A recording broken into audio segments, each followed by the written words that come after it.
Ako si Zhao Xiao, pangalawa sa magkakapatid. Pagdating sa akin, ako na dapat ang susunod. Kalahating oras na akong naghihintay. May kanya-kanya naman tayong buhay. Huwag magmadali. Pinilit ni na kuya at ng bunsong kapatid na makapagtrabaho sa malaking syudad. Ako lang ang naiwan dito para samahan sina inay at itay. Dinala ko ang minanang sining ng paggawa ng kimchi. Hanggang sa ako'y nakilala sa buong bayan. Xiao Xiao, ang galing mong gumawa ng kimchi. Namana mo talaga sa lola mo. Sino ba naman sa bayan natin ang hindi nakakaalam? Ang kimchi mo ay napakasarap at bagay na bagay sa kanin. Hindi ba? Ang batang ito ay masipag at maaasahan. Ang tindahan ng kimchi ay sumikat dahil sa galing mo. Sabi ng nanay mo, ikakasal ka na raw kay Joyang. Oo, malapit na. 5 taon na rin kami. Panahon na para magpakasal. Inihanda na ni Joming ang pera para sa kasal at paunang bayad sa bahay. Lahat ay nasa card ko na. Kapag nagbakasyon siya, titingin na kami ng bahay. Alam ko namang mapagkakatiwalaan ang batang iyon. Mabuti siya sa iyo. At napakasipag mo naman. Tiyak na uunlad pa ang buhay ninyo. Salamat po, tita. Ang kimchi ngayon ay libre para sa inyong lahat. Malapit ka ng ikasal. Pero araw-araw ka pa rin gumigising ng maaga para gumawa ng kimchi. Ilang taon mo nang tinutulungan ang mga magulang mo. Pinaaral mo ang kuya at kapatid mo. Panahon na para magpahinga ka naman. Hindi pa ako maaaring magpahinga. Kailangan kong magsikap para sa magiging pamilya namin. Gagawa pa ako ng ilang batch ng kimchi. Para kumita ng dagdag, para sa pagbili at pagpapagawa ng bahay namin sa hinaharap, para gawa ng buhay namin. Mabuti kang bata, maunawain at masipag. Pinagpala ang mga magulang mo sa iyo. Tama naman. Saan naman? Hindi naman. Sige, mauuna na kami. Sige po, sa susunod ulit.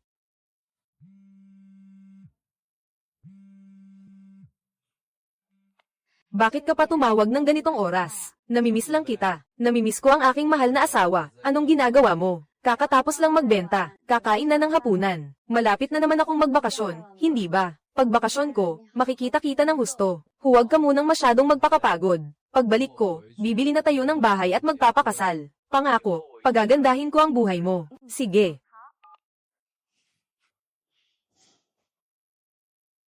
Inay, itay, natanggap na namin ni Bunso ang pera. Mabuti naman at natanggap ninyo. Malaki ang gastusin sa syudad. Huwag kayong mag-atubiling gumastos. Salamat po, inay, itay. Inay, itay, hindi ba ninyo sinabing kapos kayo sa pera? Bakit mayroon na naman kayong 500,000? Huwag mo na itong alalahanin. Ituring mo na lang na tulong ito ng kapatid mo sa inyo. Gastusin ninyo ito nang walang pag-aalala. Kapag may pera na kayo sa hinaharap, maaari ninyong bayaran siya. 500,000. Inay, itay, ang pera na ibinigay ni Joming sa akin. Ang pambili ng bahay, ibinigay ninyo kina kuya at bunso. Inay, itay, ang pambili ng bahay na galing kay Joming, ibinigay ninyo kina kuya at bunso. Sino ang nagpahintulot na kunin ninyo ang card ko? Ginamit ninyo ang pera ko. Ni hindi man lang kayo nagpaalam sa akin. Kami ang mga magulang mo. Ang sa iyo ay sa amin din. Ikakasal na ang kuya mo. Mag-aaral pa ng masterado ang kapatid mo. Kulang lang kami ng 500,000. At nagkataon na mayroon ka. Bakit hindi namin magamit? Nay, itay, ito ang perang pinaghirapan ni Joming. Para sa kasal, at pambayad sa bahay. Gusto ko nang magpakasal. Wala man lang kayong ibinigay na panggastos sa kasal. Kailangan daw ni na kuya at ng bunso. Kaya kahit ibenta ninyo ang lahat ng ari-arian, kailangan ninyong makalakam ng 2 milyon. Hindi ba kayo masyadong may kinikilingan? Bakit ka sumisigaw? Hindi na bata ang kuya mo. Nahirapan siyang makapag-umpisa sa malaking lungsod. Ang kapatid mo namang babae, nakapasa sa graduate school. Hindi ba dapat suportahan namin sila ng nanay mo? Matuto ka sanang umunawa. Ako po, 5 taon na kami ni Joming. Puro kayo hadlang. Puro kayo pagdududa. Ang hiningi ninyong bigay kaya ay 188,000. Wala kayong ibinigay para sa kasal. Ngayong nakapag-ipon na kami, kinuha ninyo at ibinigay sa kanila. Hindi ba't balak ninyo ni Joming na bumili ng bahay sa bayan? Sa maliit na lungsod kayo titira. Hindi naman ganoon kalaki ang gastusin doon. Ang kuya mo at ang kapatid mo ay nasa Haicheng, na isang napakamahal na lugar. Pero ako po, wala nang pero-pero. Sa pamilya nating Zhao, sila ang 2 matatalinong anak. Dapat sila ang laging inuuna sa lahat ng bagay. Yogurt. Nay, hindi pa ako nakakatikim niyan. Marami ka pang hindi natitikman. Huwag mong ubusin. Hintayin mo ang kuya at kapatid mo.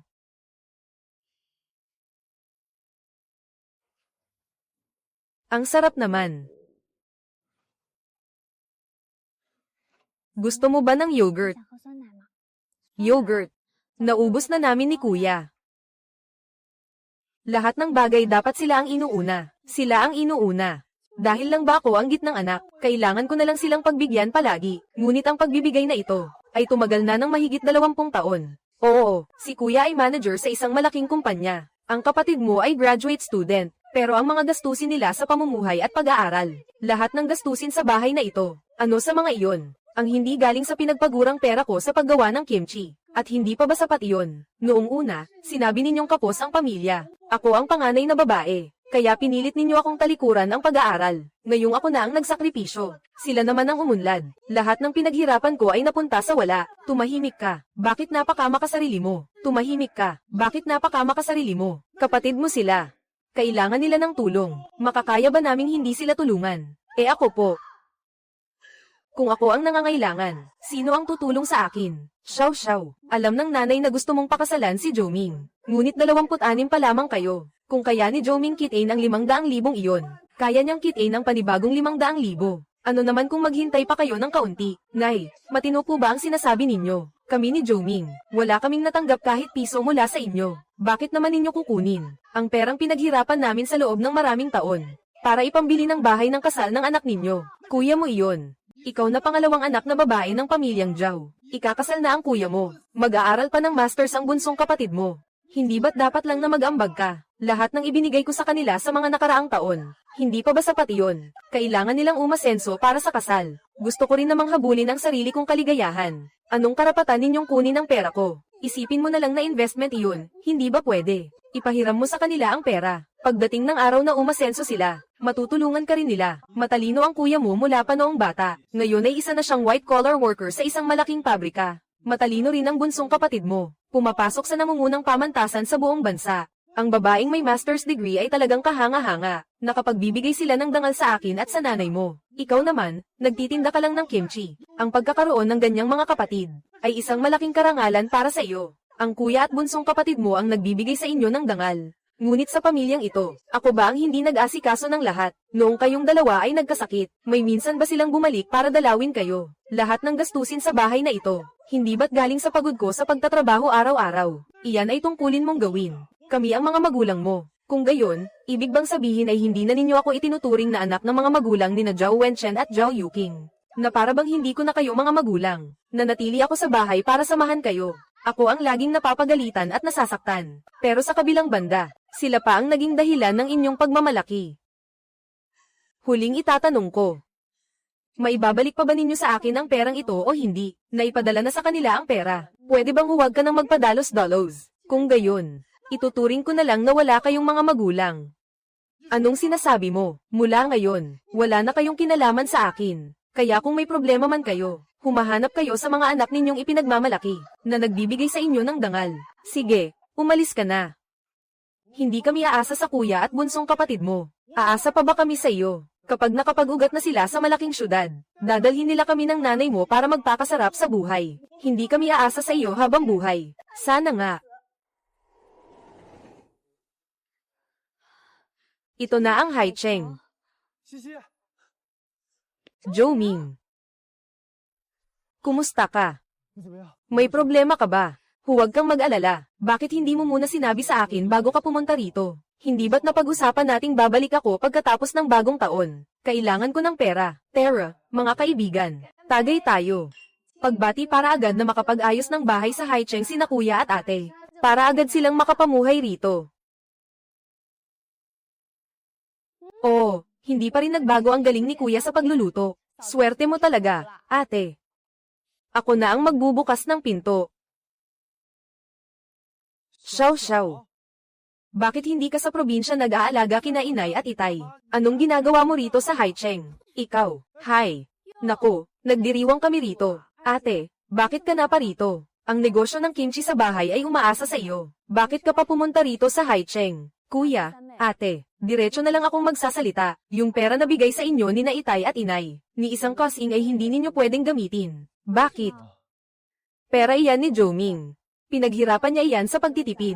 2 taon na ipon para sa bahay at pambayad sa kasal. Pero inilagay sa account ko. Kinuha ni na itay at inay at ibinigay sa inyo. Ate, ano po ba ang sinasabi ninyo? Paano naman kukunin ni na itay at inay ang pera ninyo? Ituring na lang ninyong tulong ito ng ate ninyo sa inyo. Gastusin ninyo nang walang alalahanin. Kapag may pera na kayo, saka ninyo bayaran siya. Hindi pa naman huli.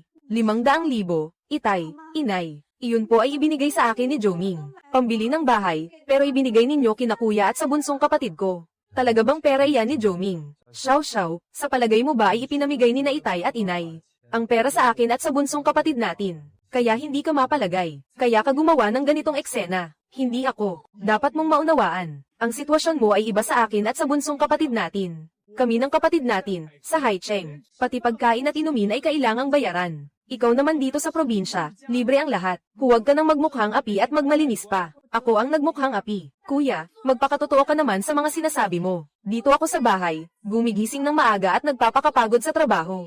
Kayo naman sa mga taon ninyo sa pag-aaral at pag-aasawa. Lahat ng pangangailangan ninyo, alin ba dyan ang hindi galing sa pera ko? Sige, kahit pa pera mo iyan. Pamilya naman tayo. Hindi ba dapat mo kaming tulungan sa oras ng pangangailangan? Tama, tama. Ate, kailan ka pa naging ganito kawalang hiya? Dinala mo pa talaga si Joming dito. Xiao Xiao, pamilya tayo. Gagamitin lang namin ang kuya mo. Hindi naman namin sinasabing hindi namin babayaran. Araw-araw, ang ginagawa mo lang ay gumawa at magbenta ng kimchi. Ano naman ang gagawin mo sa ganyang kalaking pera? Tumahimik kayong lahat. Pera namin ito ni Joming. Magpapakasal kami sa katapusan ng taon. Dapat ninyong ibalik iyan. Anong ibabalik? Nagastos na ang pera. Wala na kaming maibabalik. Hindi ka na lang ba makapaghihintay? 27 anyos ka pa lang. Bakit ka nagmamadali? 30 na ako. Hindi na ako makapaghihintay. E di maghanap buhay ka. Bakit ako? Paulit-ulit na lang para sa kaligayahan mo. Kapatid kita, hindi ba dapat mong isakripisyo ang sarili mo? Mula pagkabata, hindi ba madalas na akong nagpaparaya para sa inyo? Mahigit 20 taon na akong nagpapakasakit. Tama na. Ate, bakit ganyan ka nalang kitigas? Itong si Joming ay hindi mo kamatch. Pinaghihintay namin kayo para rin sa ikabubuti mo. Alam mong sobrang hirap ng pamilya niya. Hindi mo ba alam iyon? Hindi namin hinihiling na umangat ka sa buhay. Pero huwag ka naman sanang magpakahirap. Kayo. Kuya, bunsong kapatid, alam kong minamaliit ninyo ako. Kaya hindi ako kailanman humingi ng kahit ano sa inyo. Ang munting pamilya namin ni Xiao Xiao. Kaya naming magbanat ng buto. Pero iyong 500,000 kinuha ninyo. Pinagpag-year-end ko iyan ng husto. Dapat ninyong ibalik iyan. Joming, naghahanap ka ba ng away? Ang kapatid kong babae ay kusang loob na nagbibigay. Tiyak na ikaw ang nagsulsul sa kanya laban sa amin. Anong ginagawa mo? Bitawan mo nga agad. Ate, huwag ka nang magpakatanga, pwede ba? Sa hulit-huli, tayo-tayo pa rin ang pamilya. Ngayon, makikipag-away ka sa amin dahil lang sa isang lalaki. Huwag mo akong igapos sa moralidad, Xiao Xiao. Kahit pa hindi para sa akin iyon. Sa pagkakaroon ng pamilyang tulad ninyo, hindi ba dapat lang na magrebelde siya? Anong sinabi mo, Joming? Anong ginagawa mo? Sinong may sabing saktan mo siya? Umalis ka na, ate. Hindi bagay ang ganitong eksena ngayon. Umupo na tayo at kumain. Umuwi ka na lang ng maayos. Kapag nakabili na ng bahay si kuya, maiimbita pa namin kayo sa bahay. Kung ayaw mong masaktan ang lalaking ito, umalis ka na agad. Umuwi ka na sa inyo at samahan mo ang mga magulang mo. Huwag naman kayong masyadong nang-aapi. Sige, hampasin mo. Kung talagang maglakas loob kang manakit, sasampahan kita ng kaso ng ilegal na pagpasok sa pribadong tahanan. Tingnan natin kung hindi ka masibak sa trabaho mo. Joming, umalis na tayo. Simula ngayon, ako, si Xiao Xiao, ay wala nang pakialam sa inyong mga kamag-anak. Minaliit ninyo ako dahil gumagawa lang ako ng atsara. Pero pagsisisihan ninyo ito balang araw. Xiao Xiao. Maghiwalay na tayo. Bakit? 5 na tayong taon, Joming. Mababawi ko rin ang perang iyon, sigurado. Bigyan mo pa ako ng kaunting panahon, pwede ba? Xiao Xiao, hindi mo pa ba nakikita ang katotohanan? Ang pamilya mo, simula pa noong una, ay hindi kailanman naging sang-ayon sa ating dalawa. Paulit-ulit na lang nating ipinagpapaliban. Hindi ko na talaga kayang maghintay pa. Alam mo namang malubha ang sakit ni nanay. Ang tanging hiling niya, ay makita akong magpakasal, at magkaroon ng sariling pamilya. Pero may kinabukasan pa ba talaga tayo? Ito na ang huling perang natitira sa akin. Sa iyo na ito. Mula ngayon, huwag na huwag mong pababayaan ang sarili mo. Xiao Xiao. Palem. Joming.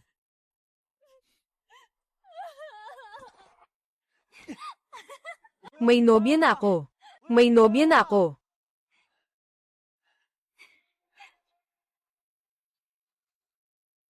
Masyadong monotonous ng kulay na ito. Mas maganda sigurong warm tones ang gamitin natin sa renovation. Oo nga pala, kailangan talagang may balkona, hey. Isang magandang bahay. Gusto ko ring mag-alaga ng maraming halaman sa loob ng bahay.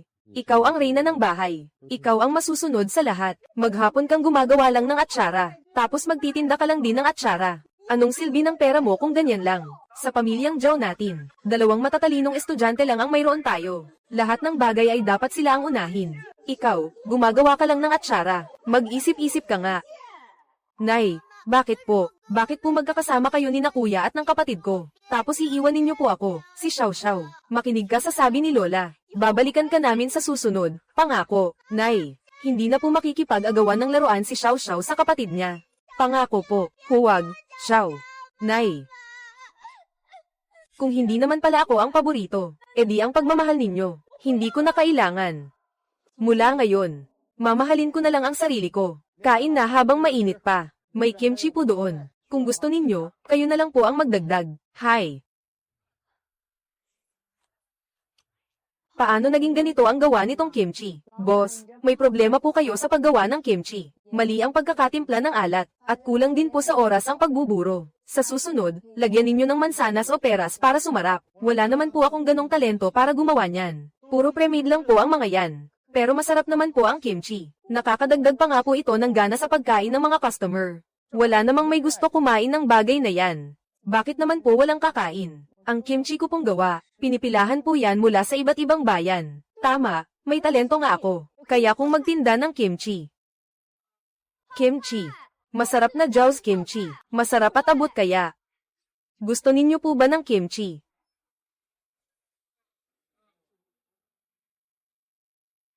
Tikman na ninyo ang kimchi. Libre lang pong tumikim. Kung hindi masarap, wala kayong babayaran. Nabalita na nga po yan. Puro gawa-gawa lang naman yan. Sige na, alis na kayo. Napakalinis po ng gawa kong kimchi. Ayaw ninyo bang tumikim? Nakakaabala po ba?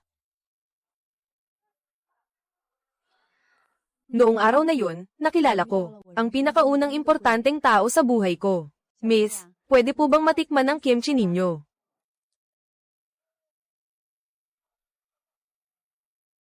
Medyo matapang po kasi ang lasa. Kaming mga taga-Haicheng, mas gusto namin ang malinis at magaang na pagkain. Napaka-conscious po namin sa kalusugan. Pwede kayong gamaya sa mga gumagawa ng healthy food. Yung maliit na packaging, madaling dalhin. Pangit kasi ang tingin ng mga tao sa kimchi. Kaya pwede ninyong ibenta yan bilang sariwa, malutong, at malinis. Gawa ngayon, walang halong preservatives. Sinunod ko ang payo niya at pinagbuti ko ang gawa kong kimchi. Umabot pa nga ako ng 1 linggo. Nag-ikot ako sa maraming health food stores at kimchi shops para matuto. Para malakalize ang Zhao's kimchi. Masarap na kimchi, Zhao's kimchi, sariwa at bagong gawa, libreng tikim. Pag hindi masarap, walang bayad. Tikman na po ninyo. Pero kahit ganito, mahigit kalahating buwan pa rin ang lumipas na walang bumibili. Kimchi. Napaka-refreshing. Mas masarap pa nga po sa Korean kimchi ang lasa nito. Bagay na bagay po ito sa tulad kong nagwo-workout. Boss, pabili po ng 2. Sige po, eto po oh. Salamat po, balik po kayo kung nagustuhan ninyo. Boss, paano po ba ito ginagawa? Kumalat ang balita. Hanggang sa unti-unting umangat ang negosyo ko. Hindi ko naman masasabing malaki na ang kita. Pero kahit papaano, kaya ko nang mabuhay gamit ang sarili kong mga kamay. Kaya nakapag-stay ako dito. Akin na lang po itong huling isa.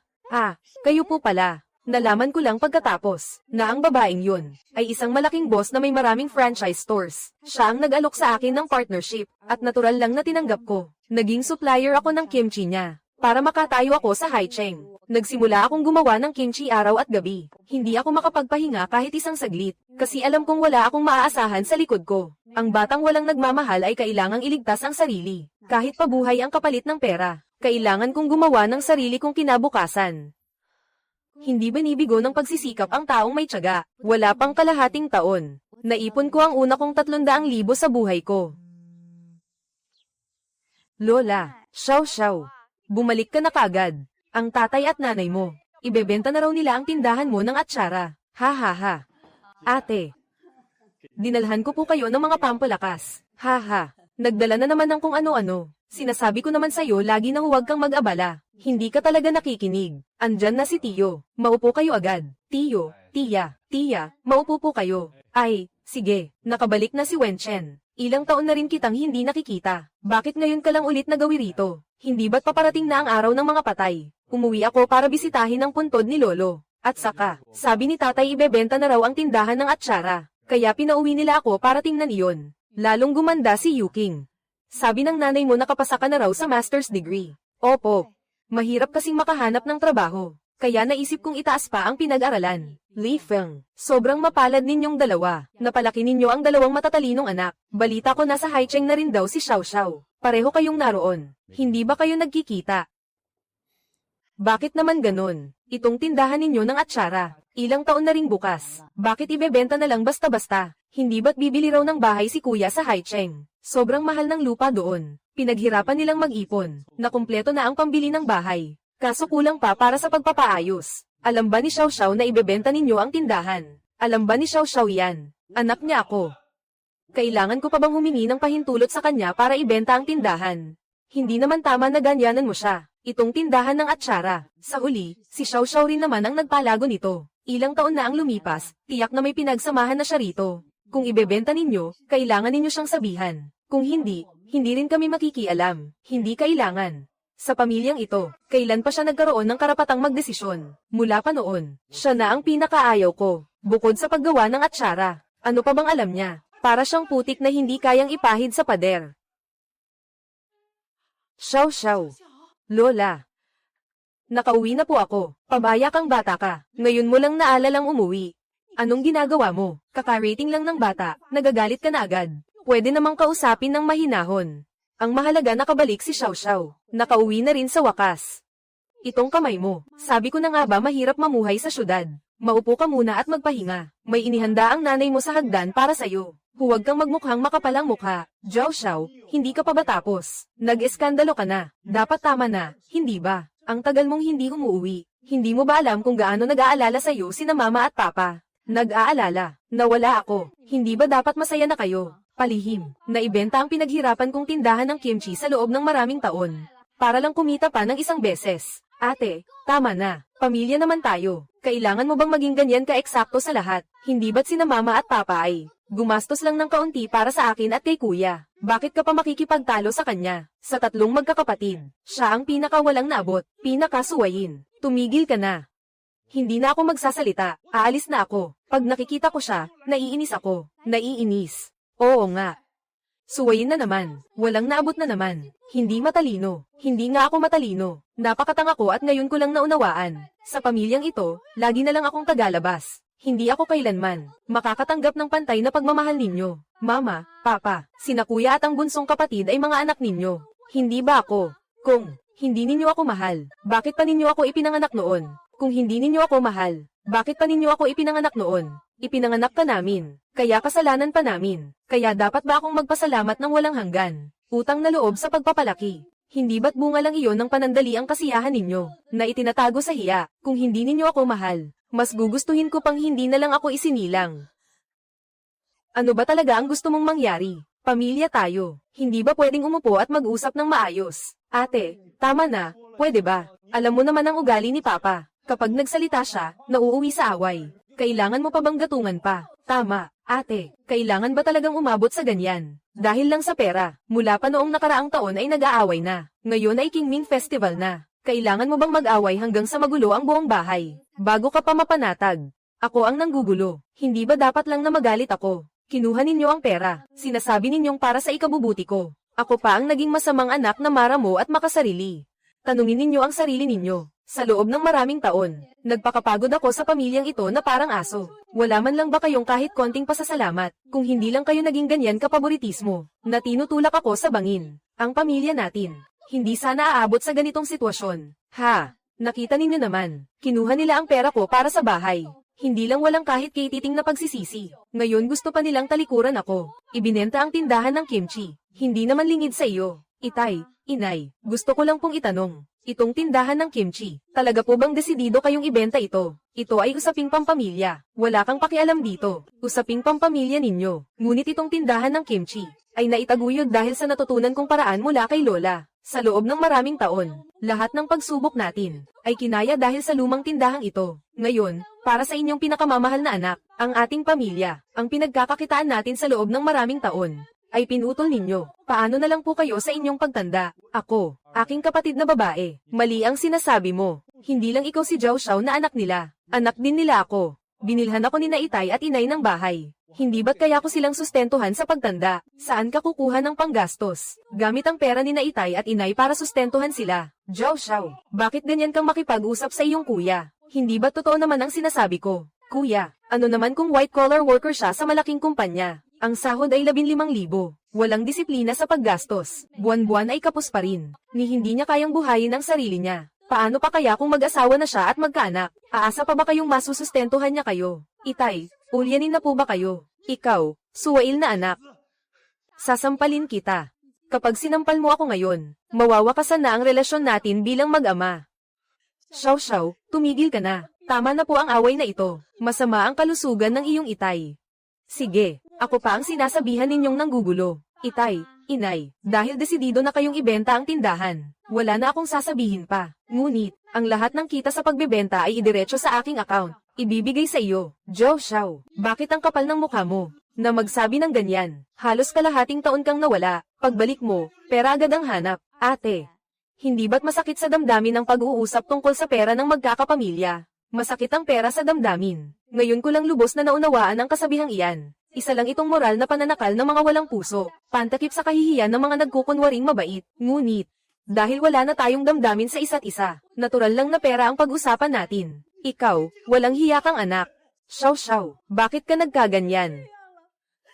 Dati naman hindi ka nagkakalkula ng mga bagay-bagay. Aking kapatid na babae, tayong mga anak na babae, hindi dapat ganito, makasarili. Ako pa ang makasarili. Noong walang sabi-sabing kinuha ni na itay at inay ang pera ni Zhou-Ming. Bakit hindi ninyo sinabi yan? Noong pumunta kami ni Zhou-Ming sa Haicheng para humingi ng pera sa inyo. Kayo bilang kuya at nakababatang kapatid. Paano ba naman kasi ginawa ang 5 taong relasyon namin ni Zhou-Ming? Dahil sa inyo, tuluyan nang nawala. Kanino pa ba ako hihingi ng hustisya? Nakipaghiwalay ka na kay Zhou-Ming. Hindi ba't minamaliit nyo lang siya? Naghiwalay na kami. Nakikita nyo naman ang kalagayan ko. Kontento na ba kayo? Kung naghiwalay na rin lang kayo, edi hindi ka na rin nagmamadaling magpakasal. Xiao Xiao, dito ka na lang sa atin. Samahan mo kami. Ipagluluto kita ni nanay. Hindi naman magastos. Itong pera sa tindahan, ikaw na ang bahala. Ibibigay mo sa kuya mo. Kailangan niya. Sige ba? Kung gayon, ibalik nyo muna sa akin ang 500,000 ni Zhou-Ming. Anong ibabalik? Pamilya naman tayo.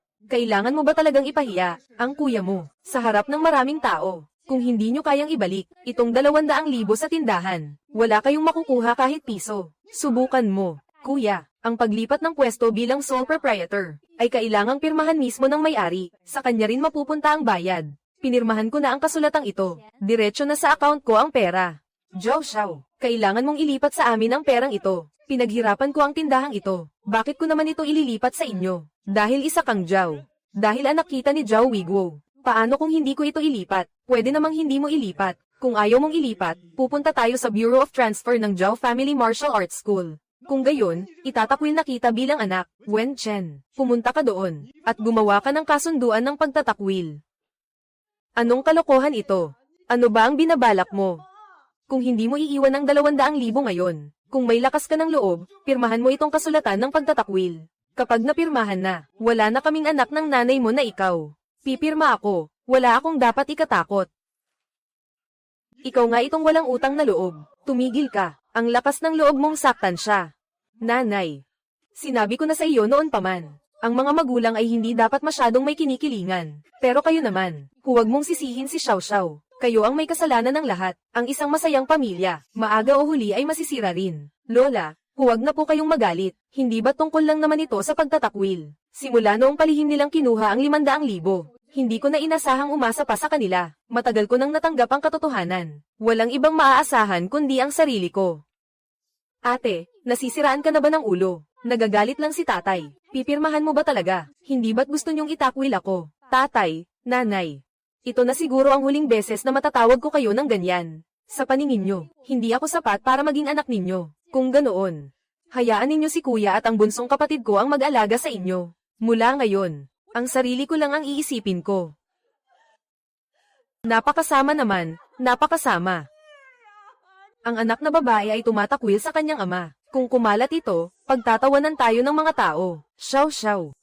Hayaan ninyo siyang umalis. Sino ka ba sa tingin mo? Nagtapos lang ng high school, nagtitinda ng atsara, at ikaw pa ang gustong makipagsapalaran sa malaking syudad. At naglakas loob ka pang tumakwil sa amin. Tingnan natin. Paano ka iiyak pabalik dito at magmamakaawa sa amin? Hinding-hindi ako magmamakaawa sa inyo habang buhay. Xiao Xiao. Lola.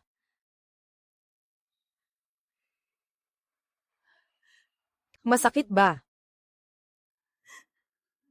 Hindi masakit. Matagal nang hindi masakit, Lola. Kilala naman ninyo ako. Ako ang pinakamatatag sa lahat. Ito ang naipon kong pera sa mga nakaraang taon. Kunin mo ito. Iba ang Haicheng kaysa sa probinsya. Kumain ka ng kahit anong gusto mo. Huwag. Lola, paano kayo nagkaroon ng ganito karaming pera? Pinaghirapan ko ito. Buong buhay ko nang pinaghirapan. Hindi ako mapakali. Kapag wala akong ginagawa, gumagawa ako ng atsara. Minsan namumulot ako ng mga basura. Malaki rin ang kinikita ko. Lola, ayoko po. Itago mo ng mabuti ang perang ito. Magsusumikap talaga si Xiao Xiao. Magsusumikap talaga ako para igalang nila ako. Alagaan po ninyo ang inyong kalusugan. Kapag nakabili na ako ng bahay, isasama ko kayo sa Haicheng. Sige, maghihintay si Lola. Lola, naniniwala si Lola na magtatagumpay ka talaga.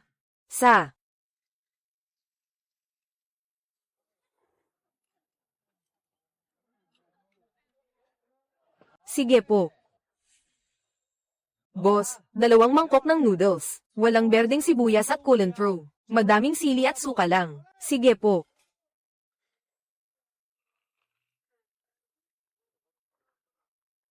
Boss, 1 mangkok ng noodles. Walang berdeng sibuyas at culantro. Madaming sili at suka lang. Sige po.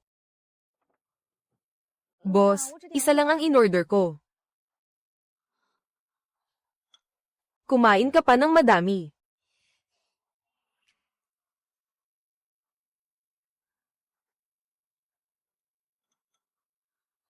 Kumain ka pa ng madami. Pamayat ka.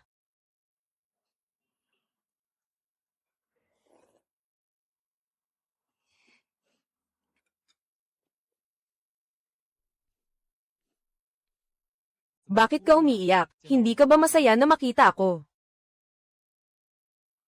Ang iyong kamay. Oo nga pala. 500,000. Ibinabalik ba nila ang pera? Oo, ibinalik nila. Makakabili na tayo ng bahay. Gusto mo pa bang magkaroon ng? Gusto mo pa bang magkaroon ng?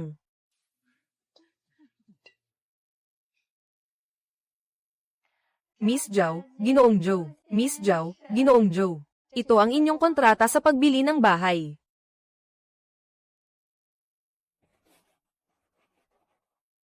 Hindi ninyo alam, ang inyong nobyo, kada ilang panahon, pumupunta dito para tumingin ng bahay. Uupo lang doon at hindi magsasalita. Mukhang malungkot talaga siya. Kapag nakikita ko kayong magkasundo, talagang masaya ako para sa inyo. Mahal, kahit na sa ngayon, ang pinakamaliit na bahay pa lang ang kaya nating bilhin. Pero basta't nandyan ka sa tabi ko, talagang magsusumikap ako ng husto. Tiyak na magiging maganda rin ang ating buhay. Sabay tayong magsusumikap.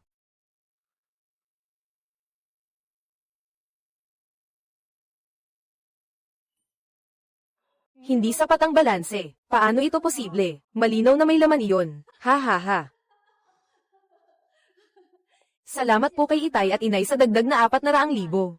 Para magkaroon kami ni Wenchen sa Haicheng, ng isang maliit at maaliwalas na tahanan, sa isang magandang lokasyon, para mas madali na kaming makapasok sa trabaho sa hinaharap. 400,000. Hindi ba yung pera ni na Itay at Inay sa tindahan ay kinuha ni ate? Paano pa kayo nakakuha ng 400,000? Huwag na ninyong alalahanin yan.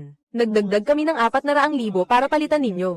Sa magandang lokas yung ito. Una, para mas madali ang pasok ninyo sa trabaho. Pangalawa, malapit din ito sa magandang paaralan. Hindi ba buntis si Xiaoman? Para sa magiging apo ko, mas madali na rin ang pag-aaral. Ngayong nabili na ang bahay, ang kailangan ninyong gawin ay magpakasal na agad. Kapag nanganak na siya, matatapos na rin ang tungkulin namin ng tatay mo. 400,000. Ang kinikita ni na Itay at Inay sa tindahan. Bagamat akin ang bank card, ibinigay ko ito sa inyo. Binuksan nila Itay ang contactless payment na walang limitasyon. Huwag kayong mag-atubiling gamitin ito. HMPH. Pera ko yun. Ate.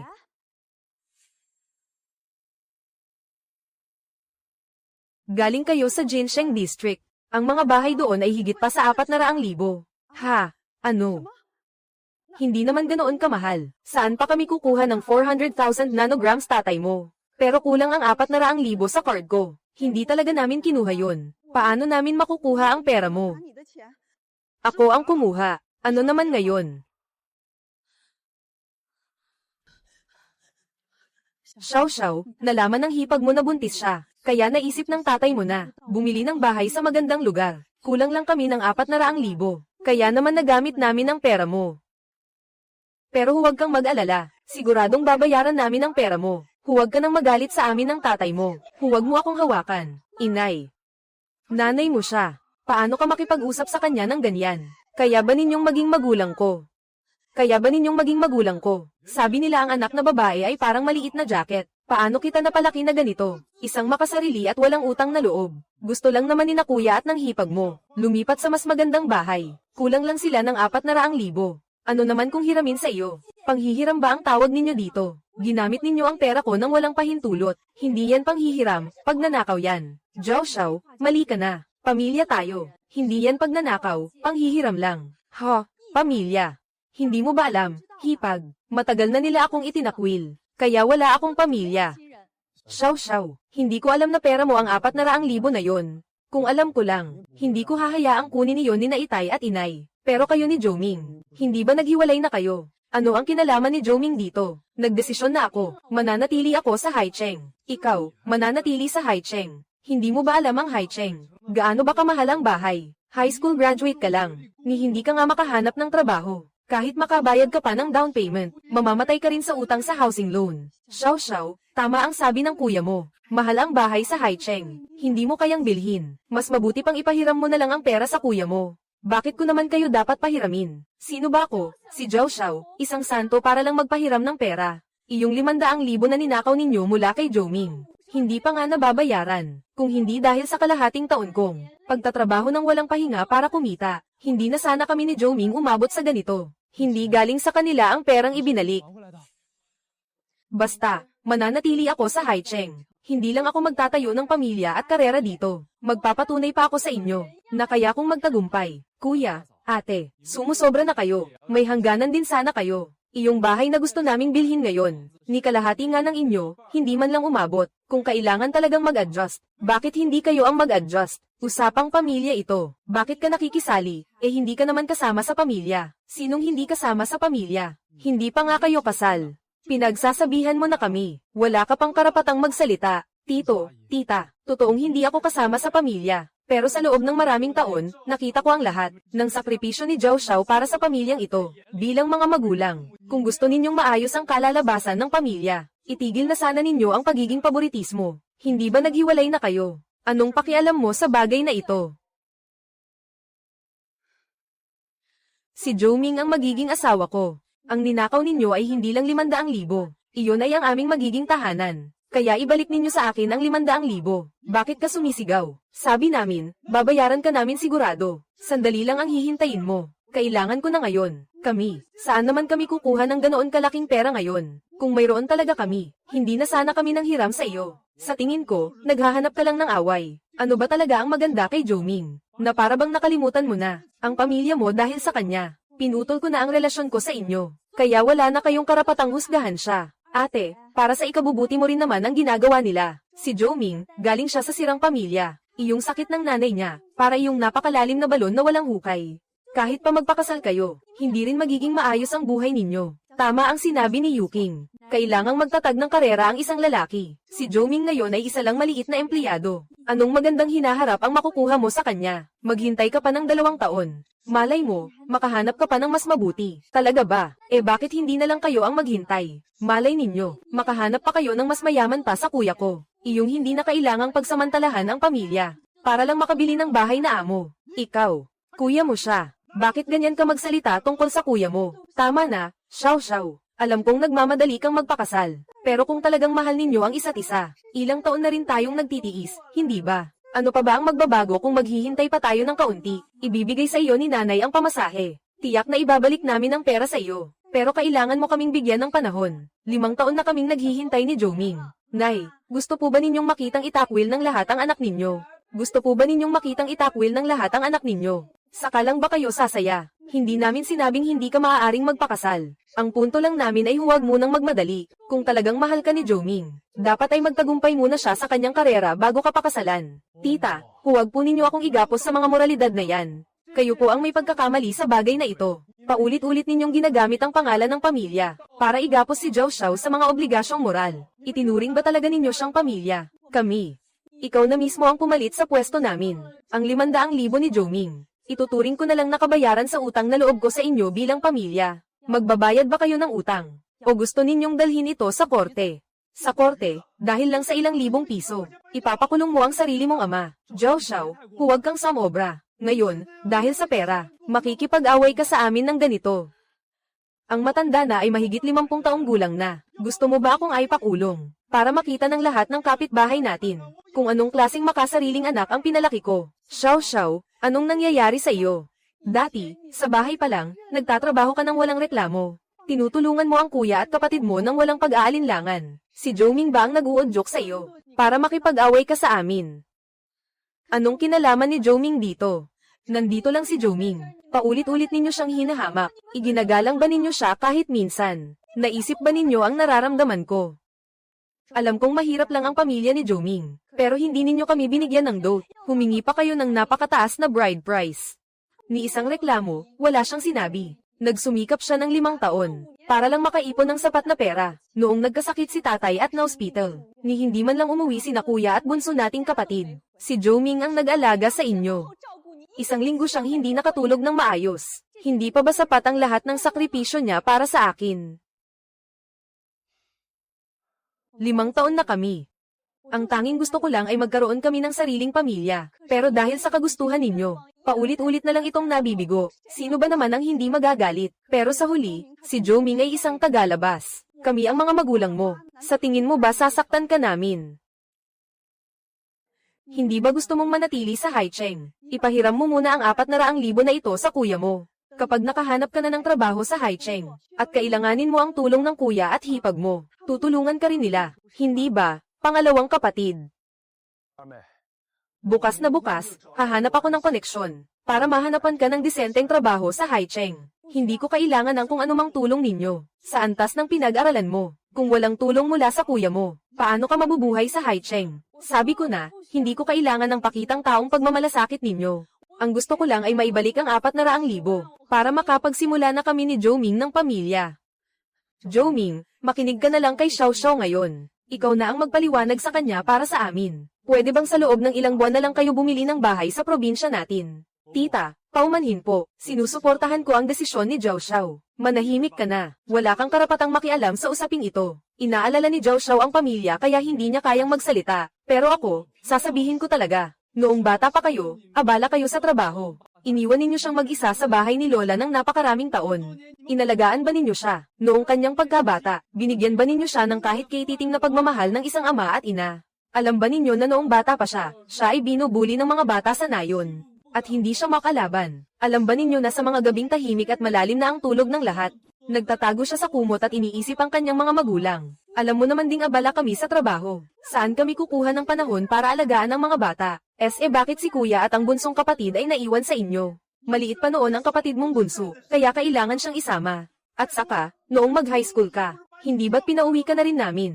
Iyon ay dahil nalaman ninyong nakapasa ako sa high school, at ayaw ninyo akong pag-aralin. Pinahinto ninyo ako sa pag-aaral, para kumita ng pampaaral para kina kuya at sa kapatid kong babae. Ilang dekada na ang lumipas. Hindi ninyo siya mahal. Siya na handa kong protektahan ng buong puso. Pero sa huli, hindi na nga kayo tumulong. Pati pera namin pambili ng bahay ay kukunin pa ninyo.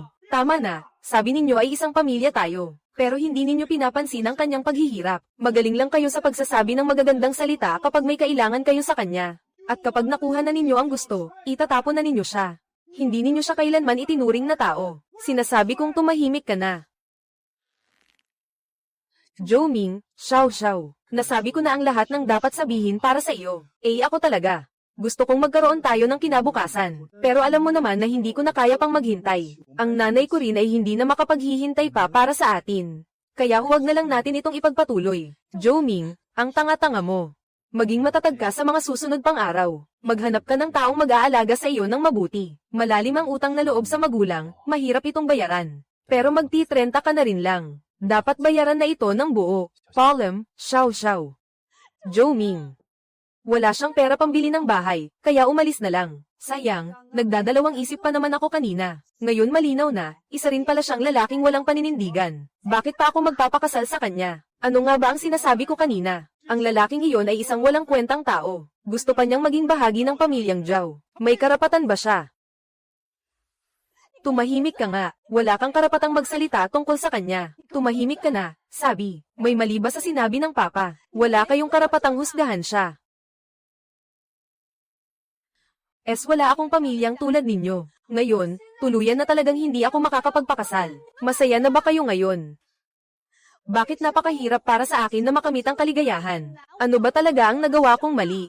Xiao Xiao, ang lalaking iyan ay basta na lang umalis. Isang lalaking walang paninindigan. Hindi na natin kailangan pang panghinayangan siya. Ngayong umalis na ang lalaking iyon, hindi mo na rin kailangan pang bumili ng bahay. Wala ka ring mararating dito sa Haicheng. Mamaya, sasama ka na. Sasakay tayo ng mama mo pa uwi. Hindi ako uuwi. Anong sinabi mo? Kung hindi ka uuwi, ano pang gagawin mo rito? Mananatili ako sa Haicheng. Sinasadya mong maghanap ng problema, hindi ba? Walang pera ngayon. Kung gayon, ipagbili mo ang bahay at kotse Ngayon, ang pera ko ay dapat. Ibalik ninyo sa akin ng buo, walang kulang. Pera, wala na. Kung buhay mo ang gusto mo, ito na. Pinalaki ka namin ng ganito. Kapal ng mukha mo para singilin kami. Umalis na si Zhou Ming. Sumama ka na lang ng maayos. Hindi ba pwedeng umuwi na lang tayo? Nay, tay, bilang mga magulang, napakalabis ng paboritismo ninyo. Bilang panganay, puro hingi lang ang alam. Wala naman kayong balak magbayad. Di hayaang pulis ang umayos nito. Zhao Xiao, nababaliw ka na ba? Tay, hindi po kayo pwedeng magsumbong sa pulis. Kapag nagkaroon ng record ang kaso, maaapektuhan ang mga bata sa pag-i-apply sa gobyerno. Zhao Xiao, sinasabi ko sa'yo, tigilan mo ang kaguluhang ito. Kung maglalakas loob kang magsumbong ngayon, hindi kita mapapatawad habang ako'y nabubuhay. Hindi ko kailangan ng pagpapatawad mo. Ngayon, yung 500,000, kailangan ninyong bayaran. Sa ayaw at sa gusto, kailangan ninyong bayaran. Paano kung hindi kami magbayad? Sige, magsusumbong ako sa pulis. Xiao Xiao, nakikiusap ako bilang hipag mo. Bawiin mo na ang reklamo habang may oras pa. Babayaran din namin ang pera mo, maya-maya lang. Baliw ka na talaga, Zhao Xiao. Kayo po ba ang tumawag ng pulis? Naglakas loob ka talagang magsumbong. Zhao Xiao, ako ang tunay mong kuya. Hindi ba't 500,000 lang yun pambili ng bahay? Kailangan mo ba talaga akong aipakulong dahil dito? Susumpain ka ng langit sa ginagawa mo. Opisyal. Itong 500,000 na ito ay down payment na naipon ko para sa bahay. Nasa bank account ko ito, na hindi ko alam. Inilipat nila ng walang pahintulot para ipambili ng bahay ng kuya ko. Narito lahat ng mga sangkot. Xiao Xiao, kami ang iyong mga magulang. Pinalaki ka namin sa hirap at pagod. Kahit wala kang utang na loob, may pinaghirapan din naman kami para sa'yo. Makinig ka, magpaliwanag ka ng maayos sa pulis. Sige na, umuwi na tayo at tayo na lang mag-usap. Teka muna, linawin muna natin ang isang batayang kaalaman sa batas. Ang personal na legal na pag-aari ng isang mamamayan ay mahigpit na pinoprotektahan ng batas. Kahit pa ito ay kadugo, kung walang pahintulot ng may-ari ng deposito, at walang legal na autorisasyon, ang paglilipat ng pera sa pangalan ng iba nang walang pahintulot, ay maituturing na paglabag sa karapatan sa pag-aari ng iba, at isang ilegal na gawain. Sobra na ang paboritismo ninyo. Sinong hindi masasaktan nito? Zhao Xiao, kailangan ba talagang umabot sa ganito? Ipapahiya mo ba talaga tayo, sa harap ng buong mundo para pagtawanan ang pamilyang Zhao? Sinasabi ko sa huling pagkakataon, bawiin mo ang reklamo ngayon din. Imposible, 2 pagpipilian lang ang ibibigay ko. Magbayad kayo. O harapin ninyo ang kaso sa kulungan. Ikaw na walang utang na loob na parang lobong walang puso. Tay.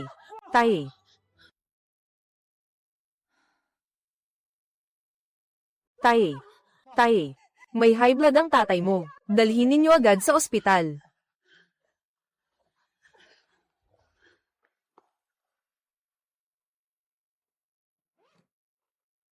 Isang subo ng kimchi galing sa aming bayan. Lumakad ng walang takot sa mundo. Kumain ng kimchi na gawa ni Lola. At hindi mo na mamimiss ang tahanan. Tumibay ang loob ko. Nagkaroon ako ng lakas na magpatuloy. Itong mga braso at binti kong matanda na. Buong buhay akong nagtrabaho, hindi mapakali. Kapag wala akong ginagawa, gumagawa ako ng kimchi. Minsan namumulot ng mga sirang bagay. Nakakapagbenta rin ng hindi kaunti.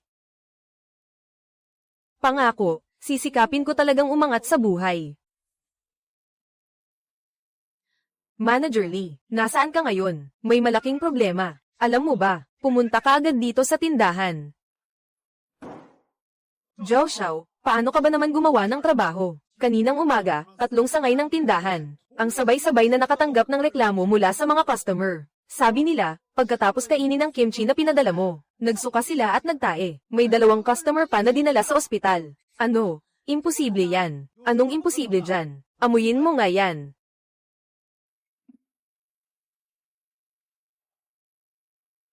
Pareho lang naman ang bawat hakbang ko tulad ng dati. Ano ba talaga ang nangyari? Sikat na Chinese restaurant sa buong bansa ang amin. Lahat ng nagmamadaling makipag-partner sa amin ay mga nangungunang brand sa bansa. Pero ikaw ang pinili ni Presidente So. Ganyan mo ba siya susuklian? Pinakaiiwasan ng isang restaurant brand ang issue sa kaligtasan ng pagkain. Dapat alam mo yan. Presidente So, bigyan niyo po ako ng 2 araw. Titiyakin kong mahahanap ko ang ugat ng problema. Magbibigay ako ng paliwanag sa inyo at sa lahat ng customer. 2 araw na sunod-sunod. Ni 1 minuto ay hindi ako nagpahinga. Tinikman kong muli ang ilang dosenang garapon mula sa parehong batch. Kimchi na ginawa gamit ang parehong paraan. Tiniyak kong ang problema ay wala sa proseso ng paggawa ko. Pagkatapos, walang tulugan kong sinuri ang daan-daang talaan ng paghahatid. Dosenang tawag ang ginawa ko para hanapin ang pinagmulan. Mula sa mga sangkap, sa pakete, hanggang sa paghahatid. Bawat hakbang sa supply chain ay isa-isa kong siniyasat. Sa wakas, natuklasan kong ang problema ay nasa transportasyon. Ang refrigerated truck para sa batch na iyon ay nasiraan ng compressor sa biyahe. Umakyat ang temperatura sa 20 degrees. Huminto sila ng mahigit 4 na oras bago naayos. Natakot kaming managot kaya itinago namin ito. Diretso naming inihatid sa mga tindahan. Ang lahat ng ito ay pagkukulang ko sa pagsusuri ng aking supply chain. Kaya, lahat ng gastusang medikal at danyos ng mga apektadong customer ay sasagutin ko ng buo. Ang paghahabol sa kumpanya ng refrigerated truck, ako rin ang lubusang magpapatuloy nito hanggang sa huli. Kung papayag pa kayo, sa susunod na 1 buwan, ang pangunahing kimchi na ibinibigay ko sa inyong mga tindahan, lahat ay libre. Zhao Xiao, hindi lang ako payag. Gusto pa kitang bigyan ng isang pagkakataon. Pagkakataon na sa loob ng 3 buwan, makabuo ka ng 3 bagong lasa ng kimchi, na babagay sa mga high-end na restaurant, at matatag na maibibigay sa aming 10 tindahan. Kung walang kahit isang reklamo sa kalidad, tutulungan kitang magtayo ng tindahan ng kimchi. Ikaw ang magiging amo. Ang taong walang urungan, ay hahawak ng mahigpit sa bawat pagkakataon, para makamit ang layunin. 2 buwan na sunod-sunod, 3 hanggang 4 na oras lang ang tulog ko araw-araw. Kada tikim ko ng kimchi, sumasakit ang tiyan ko. Sumasakit ang tiyan ko sa kititikim ng kimchi. Minsan, kapag mali ang lasa ng kimchi na nagawa ko, itinatapon ko ang buong garapon at inuulit mula sa simula.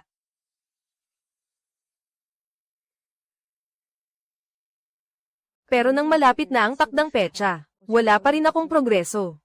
Nanghina na nga ako. Sa buhay mong yan, paggawa lang ng kimchi ang alam mo. Pero dapat may pangarap tayo. Ikaw pa kaya ang manatili sa Haicheng. Alam mo ba kung gaano kamahal ang bahay sa Haicheng? Araw-araw, ang ginagawa mo lang ay gumawa at magbenta ng kimchi. Para siyang putik na hindi madikit sa pader.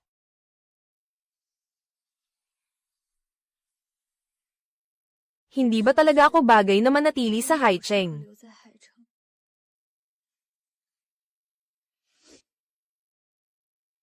Mula pagkabata, hindi ako naging maswerteng bata. Noong araw na yun, nakatayo ako sa tulay. Naisip ko, paano kung tumalon ako? Mawawala na rin ba ang lahat ng sakit? Xiao Xiao.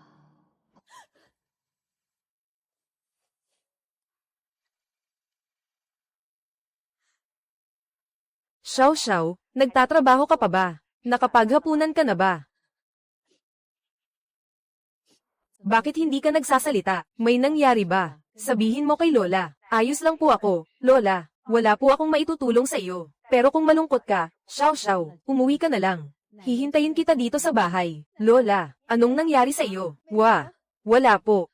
Kumakain po ako. Lola, kumakain po ako ng kimchi na gawa ninyo. Huwag namang puro kimchi lang. Kumain ka rin ng masustansya. Kumain ka ng karne, isda, o hipon. Meron naman po, may roasted chicken. May alimasag at hipon. May investor pa po na gustong magtayo ako ng tindahan. Pagdating ng araw, pag may ipon na po ako, at nakabili na ng bahay, sasanduan ko kayo para tumira sa Haicheng. Tandang bata, huwag mong pahirapan ang sarili mo. Ang paggawa ng bagay, ay parang paggawa ng kimchi. Hindi pwedeng pilitin ng walang humpay. Kailangan mong sumabay sa lasa, sa puso, at sa panahon. Sa pag-aatsara, kilalanin muna ang gulay. Sa pagtitimpla, unawain muna ang puso. Maasim, maalat, maanghang, o matabang. Nakasalalay lahat sa kakayahan mong umangkop. Umangkop. Isang high-end na restaurant. Alam ko na po. Lola, parang alam ko na po ang gagawin ko.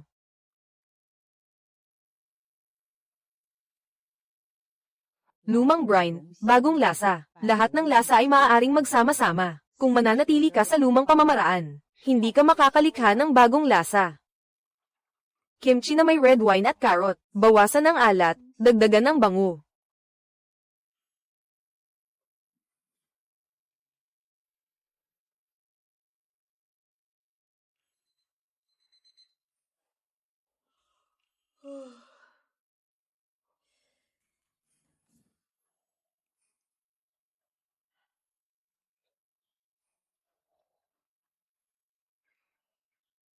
Nagawa ko na po. Kinuha ko po ang tradisyonal na pamamaraan ng kimchi, at inihalo ang mga bagong lasa at sangkap. Inilunsad ko po, ang kimchi na may red wine na bagay sa Western cuisine. Ang kimchi na may perilla na bagay sa Japanese cuisine. At para sa mga vegetarian customers, ang mushroom kimchi. Mushroom kimchi, 13, 16. Tatlong uri ng kimchi ang inilunsad, at nakatanggap ng magagandang review mula sa iba't ibang tindahan. May mga tao pang ang pumupunta sa tindahan para lang sa kimchi. Para mag-check-in. Matapos ang kalahating taon ng pagsusuri, matagumpay kong nakamit ang target na ibinigay ni President So, at nakuha ko na po ang investment. Lola, nagawa ko na po. Sa wakas, nakapagtatag na po ako sa Haicheng. Lola, nakuha ko na po ang investment. Magiging boss na po ako. Xiao Xiao, ang lola mo. Pumanaw na.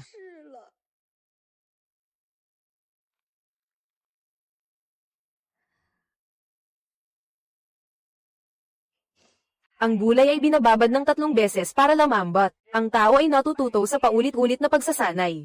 Kung hindi sila naniniwala sa iyo, sila ang walang magandang paningin. Pero alam ko mula pa noong una, na ang aking Xiao Xiao ay magtatagumpay balang araw. Hinihintay ko ang araw na iyon. Nadalhin ako ni Xiao Xiao sa malaking bahay. Lola, bakit hindi ninyo ako hinintay? Nakuha ko na po ang investment. Kung magsisikap pa ako ng ilang taon, mabibili ko na ang malaking bahay para sa inyo. Bakit hindi ninyo ako hinintay? Lola.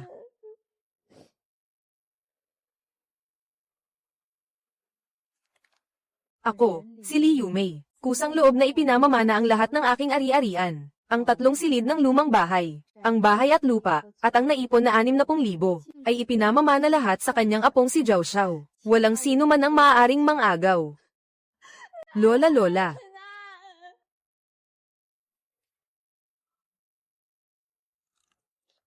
Ang hirap.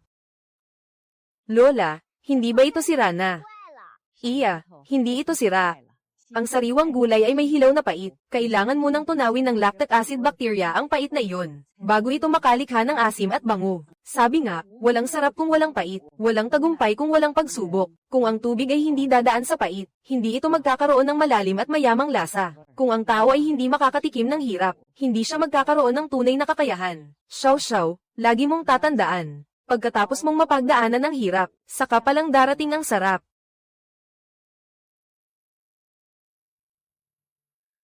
Ang 3 silid ng lumang bahay ng lola mo. Maraming tao sa pamilya ng panganay. Kaya sa kanya ang pinakamalaking silid. Sa akin at sa nanay mo ang pangalawang silid.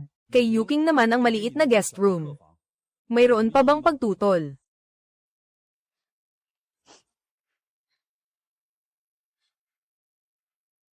Mayroon akong pagtutol. Di. Ano ang iyong pagtutol? Dahil bahay ito ni Lola. Bakit walang bahagi para sa akin? Ang bahagi mo, 3 silid lang naman ang bahay. Paano mo nais na hatiin ko? 3 lang lahat. Bakit palaging ako ang kailangang magsakripisyo? Bakit si kuya ay nakakakuha ng pinakamalaki? Ito ang bahay ni Lola. Dapat ay mayroon akong bahagi. E ano naman kung wala? Ang kuya mo ang may pinakamaraming tao sa pamilya. Kung hindi sa kanya, ibibigay ko ba sa iyo? Ikaw na walang utang na loob. Xiao Xiao, bakit ka naging ganito ka mapaghanap ngayon? Tingnan mo ang kapatid mong si Yuking, nakuha niya ang pinakamaliit na silid. Hindi naman siya nagreklamo, hindi ba? Nakuha niya ang pinakamaliit, hindi ba iyon ay mas mabuti pa rin kaysa sa akin na walang nakuha? Ate, pumanaw na si Lola. Kung gusto mo pang makipagkasundo kina tatay at nanay, huwag ka nang makipagtalo pa sa pagkakataong ito. Bakit naman ako hindi makikipagtalo? Kung kayo ay mayroon, bakit ako wala? Hindi ba't bibili ka ng bahay sa Haicheng? At pinutol mo na nga ang ugnayan mo kina tatay at nanay. Ni minsan sa isang taon, hindi ka naman umuwi. Ano pang gagawin mo sa bahay na ito? Hindi ba't nakatira na rin kayo sa Haicheng? Babalik pa ba kayo dito para tumira? Noong nabubuhay pa si Lola, ilang beses ninyo ba siyang dinalaw sa loob ng isang taon? Ang mga pagkain sa kwarto niya ngayon, ay ako pa ang bumili para sa kanya noong huling uwi ko. Sige na, pumanaw na siya. Ngayon ka pa nagmamagandang loob. Kung talagang nirerespeto mo si Lola, bakit ka pa pumunta noon sa Haicheng? Wala na si Lola mo. Ngayon ako ang pinuno ng pamilyang ito. Ganito ang magiging hatian ng ari-arian. Hindi ako sang-ayon. Ang mga nakaraang pangyayari ay tapos na. Kaya ko nang hindi iyon pansinin pa. Ngunit, ang silid na ito ang tanging alaala na iniwan sa akin ni Lola. Kaya hindi ako magpapatalo. Hindi naman ako humihingi ng marami. Ibigay ninyo lang sa akin ang silid ni Lola. Ang ganda pakinggan. Zhao Xiao, hindi ba't ang gusto mo lang naman ay ang pinakamalaking silid? Ibigay ninyo sa akin ang silid na iyon. Hindi na ako makikipag-agawan sa iba pang ari-arian. Ngunit kung magpapatuloy kayo sa matinding paboritismo, huwag ninyo akong sisihin. Sisihin ka namin sa ano? Pinutol ko na ang ugnayan natin. Kung tapos ka nang magluksa, umalis ka na agad. Kung walang parte sa ari-arian, hindi ako aalis. Dahil itinakwil mo na kami. Hindi ka na bahagi ng pamilyang Zhao. Wala ka nang dapat pang gawin dito. Akala mo ba gusto kong bumalik, kung hindi lang dahil kay Lola? Kailan may ayoko na kayong makita? E di lumayas ka. Ano pang ginagawa mo rito? Tama na, huwag na kayong magtalo. Palaging may pinag-aawayan na maliliit na bagay. Magkakapamilya naman tayo. Hindi ba pwedeng mag-usap ng maayos? Nagsimula ang pagtatakwil ng pamilya. Wala akong anak na tulad niya. Kaya huwag mong pangarapin ang ari-arian ng lola mo. Dahil ba sa pagtatakwil kaya wala akong karapatan? O sadyang may kinikilingan lang kayo? Mula pa sa simula, hindi nyo ba ako inisip? Huwag ka nang magpaligoy-ligoy pa. Sasabihin ko sa iyo ng malinaw. Kahit 100 beses mo pang itanong. Walang parte ang bahay na ito para sa iyo. Ang gusto ko lang sana ay si Lola. Ang silid niya na aking alaala. Pero hindi ko inaasahang ganito na lang ang pagtatangi ninyo. Hindi kayo nagbago ni Katie Ting. Huling tanong ko na ito. Ang ari-arian bang ito ay maaari ba? Namahati ng patas at makatarungan. Patas. Hindi ka na bahagi ng pamilyang Zhao. Anong patas ang sinasabi mo? Zhao Wiguo, ang tinalikuran ko ay ang pagiging magulang ninyo. Hindi ang ugnayan ko kay Lola. Ate, baliw ka na ba? Siya ang ating ama. Paano mo siya matatawag sa pangalan? Ama mo siya. Ama ninyo ni Zhao Wenchen. Ang tanging pamilya ko ay si Lola. Kaya ang iniwan niya sa akin. Wala akong ibibigay kahit kay Titing. Tumigil ka sa paggamit ng pamilya, na para kang nagmamalasakit. Ipinapakita lang nito ang iyong pagkukunwari. Kalahating taon kang hindi nagpakita. Nang malaman mong may mamanahin mula kay Lola, saka ka lang bumalik. Paano kita pinalaki na isang ganid na lobo? Aminin mo, pera lang talaga ang habol mo. Hindi ba't matiisin ka? Bumalik ka ng mayabang, para ipaglaban ang munting lupang ito. Wala akong balak makipagtalo sa inyo. Pero ngayon, ang iniwan sa akin ni Lola, wala ni isa sa inyo ang makakakuha. Sino ba sa inyo ang nakarinig na sinabi ni Lola na ipapamana niya sa iyo? Lagi mo na lang kinukumpara sa kuya at sa bunso. Bakit hindi mo ikumpara kung sino sa amin ang mas umunlad ang buhay? Ate, kung talagang naaalala mo si Lola, dalhin mo na ang mga gamit niya. Umalis na kayo, baka magkasagutan pa. Tama na, huwag nang palakihin pa. Hindi ako aalis, huling tanong ko na. Ang silid tulugan, ibibigay ba ninyo o hindi? Hindi. Ako ang masusunod sa bahay na ito. Sabi ko, hindi. Wala kang makukuha kahit isang kasing. Binigyan ko na kayo ng pagkakataon. Dahil dyan, wala kayong makukuha. Ang testamento. Ha? Ito nga ang sulat kamay ni Mama. Tay, sulat ba ito ni Lola? Ipinamana ni Lola ang lahat ng ari-arian sa ate. Lumaki si Zhao Xiao sa probinsya, at pinakamalapit kay Lola. Pero si Lola, palagi siyang pantay-pantay ang turing niya sa amin. Paano niya nagagawang walang iwan para kina nanay at tatay? Tapos lahat ng ari-arian ay ipinamana niya sa kanya. Kung gayon, paano ninyo ipapaliwanag ang huling habilin? Hindi rin ito sulat kamay ni ate, at tinatawag pa ninyo ang sarili ninyong mabubuting apo. Pagkatapos ng lahat ng pagsusuri, ni hindi ninyo makilala ang sulat kamay ni Lola. Sa palagay ko ay hindi na ako magtatagal. Wala akong pinagsisisihan sa buhay na ito. Ang tanging inaalala ko ay si Xiao Xiao. Hindi naging madali para sa batang ito. Anak, sinasabi ng matatanda na ang pagpapalaki ay isang utang na loob. Ngunit mula nang ipanganak si Xiao Xiao, hindi ninyo siya inalagaan. Kaya iiwan ko sa kanya ang aking mga ari-arian. Hindi ninyo siya inalagaan. Kaya ako, kailangan kong iwan sa kanya ang isang tahanan. Mukhang talagang sulat kamay ito ni nanay. Talaga bang lahat ng ari-arian ni nanay ipinamana kay Xiao Xiao? Kamusta ang sulat kamay ni nanay? Sa mga huling sandali, hindi na malinaw ang isip ng aking asawa. Mapagkakatiwalaan ba ang kanyang isinulat? Kung gayon, ang huling habilin na ito. Anong gagawin mo? Walang bisa ang huling habilin na ito. Walang bisa ang huling habilin na ito. Anong ginagawa mo? Ito ang huling habilin ni Lola. Pinunit mo lang iyon ng ganoon. Huwag ka nang magkunwari pa. Pumanaw na ang lola mo. Ako na ang masusunod sa bahay na ito. Kung sinabi kong hindi ibibigay. Kung gayon, hindi talaga ibibigay. Paano kung ipagpipilitan ko? Kung patuloy kayong matigas ang ulo, handa akong kumuha ng abogado para makialam. Kumuha ng abogado. Iba nga talaga kapag nakatira sa malaking syudad ng 2 araw. Natutunan mo ng manakat ng tao. Alam mo ba kung magkano ang abogado? 3 buwan kang magbebenta ng kimchi. At baka hindi pa rin sapat. Mababa pa rin pala ang tingin ninyo sa akin. Sabihin mo ulit.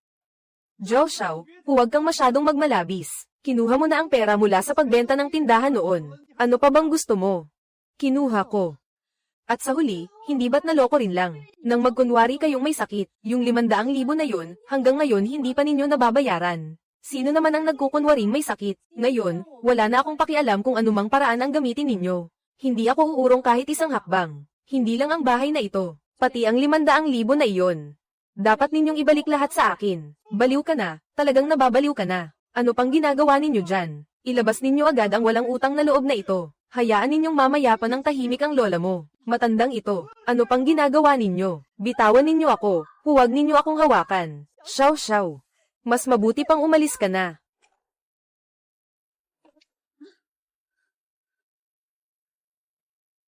Xiao Xiao, mas mabuti pang umalis ka na. Galit na galit ang tatay mo ngayon. Hindi siya makikinig sa kahit anong sabihin mo.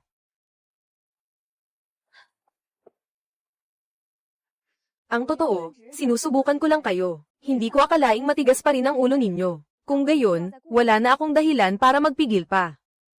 Attorney Zhao, mayroon akong kaso dito. Isang kaso ng alitan sa mana. Naipadala ko na sa iyo ang mga detalye. Sige po, Boss Zhao. Magpapadala po ako ng demand letter sa lalong madaling panahon. Komplikado ang sitwasyon. Pupunta ako ngayon. Xiao Xiao, akala mo ba sa pagpapanggap mo lang? At sa isang tawag, maloloko mo kami. Ate, huwag ka nang magmatigas pa. Ang bayad sa abogado ay hindi mo kayang bayaran. Kung gusto mo talaga ang bahay, pwede naman. Lumuhad ka at humingi ng tawad sa akin.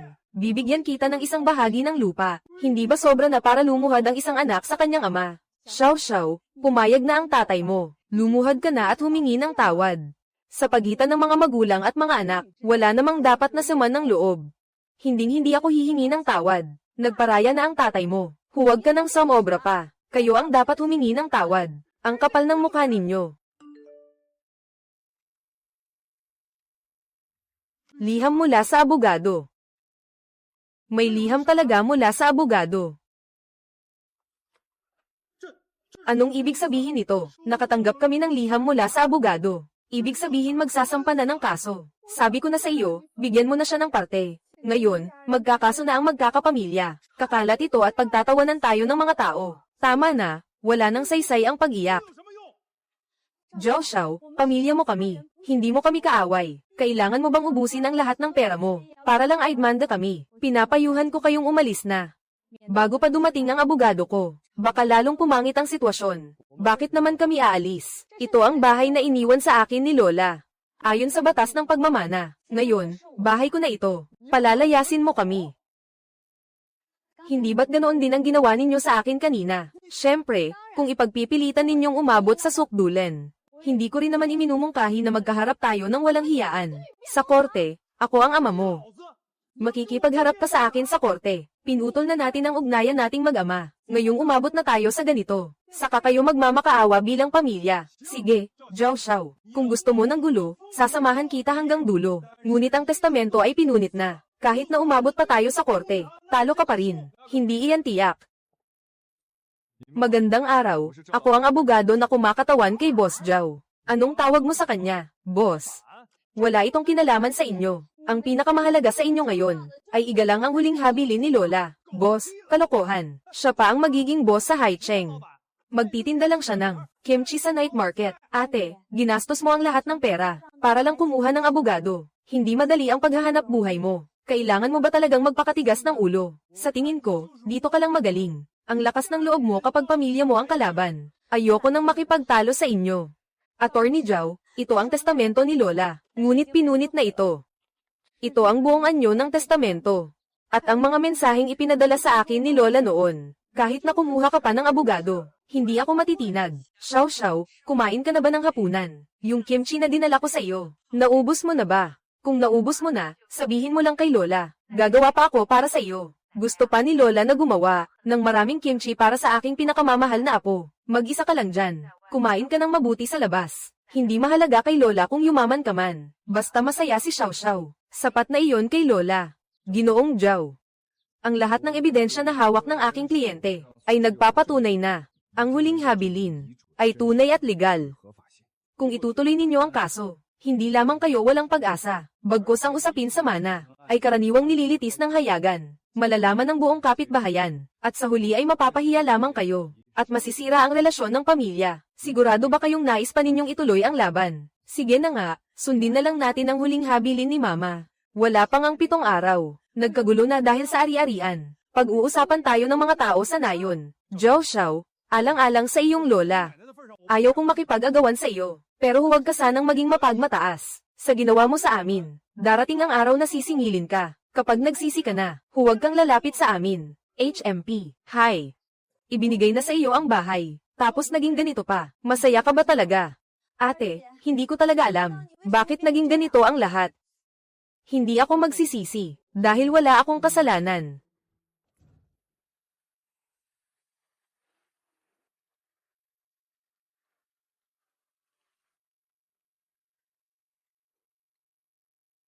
Lola, miss na kita. Isang subo ng atsara mula sa bayan. Paglisan, hindi na nakakatakot. Parang kinakain ko ang atsarang gawa ni Lola. Kapag kumakain ako ng gawa ni Lola, hindi na ako namumulila. Panatag ang loob na humahakbang pasulong. Kayang magpatuloy sa harap.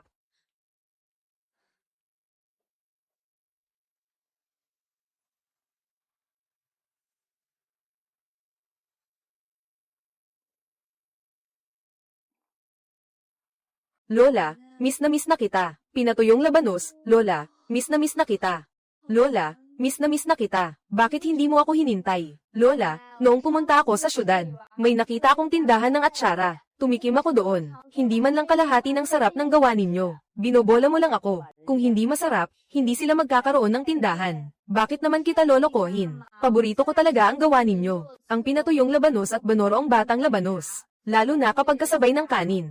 Kaya kung mag-extra ang 2 mangkok, kung talagang gusto mo, gagawan ka ni Lola taon-taon. Pangako iyan. Huwag kang manganggako nang walang isa sa katuparan. Kapag ako'y naging matagumpay, ibibili kita ng malaking bahay. Lahat ng gusto mo. Lola, pangako, magiging matagumpay ako. Noon ko lamang napagtanto.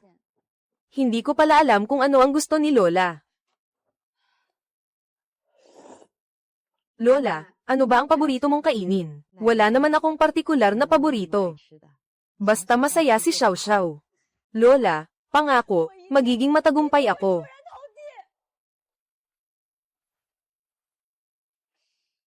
President Zhao, magandang araw. President Zhao, dito po kayo, maupo po kayo. President Zhao, ang aming Asmendas pickled lotus root ang aming signature dish. Marami ang pumupunta rito dahil dito. Ang lumang banga ng brine ay hindi ba napapabayaan? Kahit saang branch pa ito, ang pamana ng aming lola ay hindi dapat mawala. Ito ang pundasyon ng aming tatak.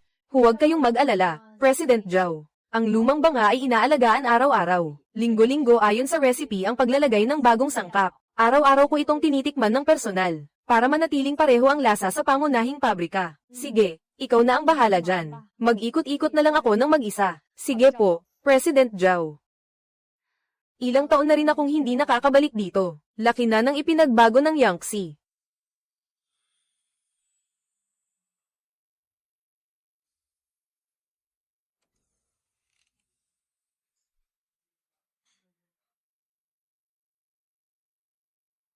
Ang tagal na. Itay. Leylay, Aiho, nasaan ang nanay mo? Bakit hindi kayo pumasok? Hindi ba't sabi mo ang tindahan ng kimchi na ito? Ang siyang lasa ng alaala mo. Hindi ba't hinihintay lang namin kayo? Tara na.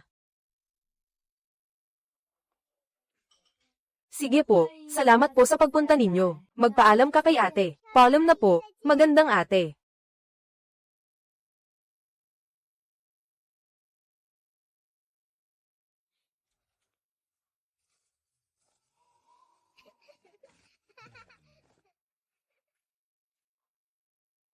May girlfriend na ako. Kailangan talagang makabili ng bahay na may magandang balkona. Hey, magtatanim din ako ng maraming bulaklak sa bahay. Ikaw ang reyna ng tahanan. Kung ano ang sabihin mo, iyon ang masusunod. Oo.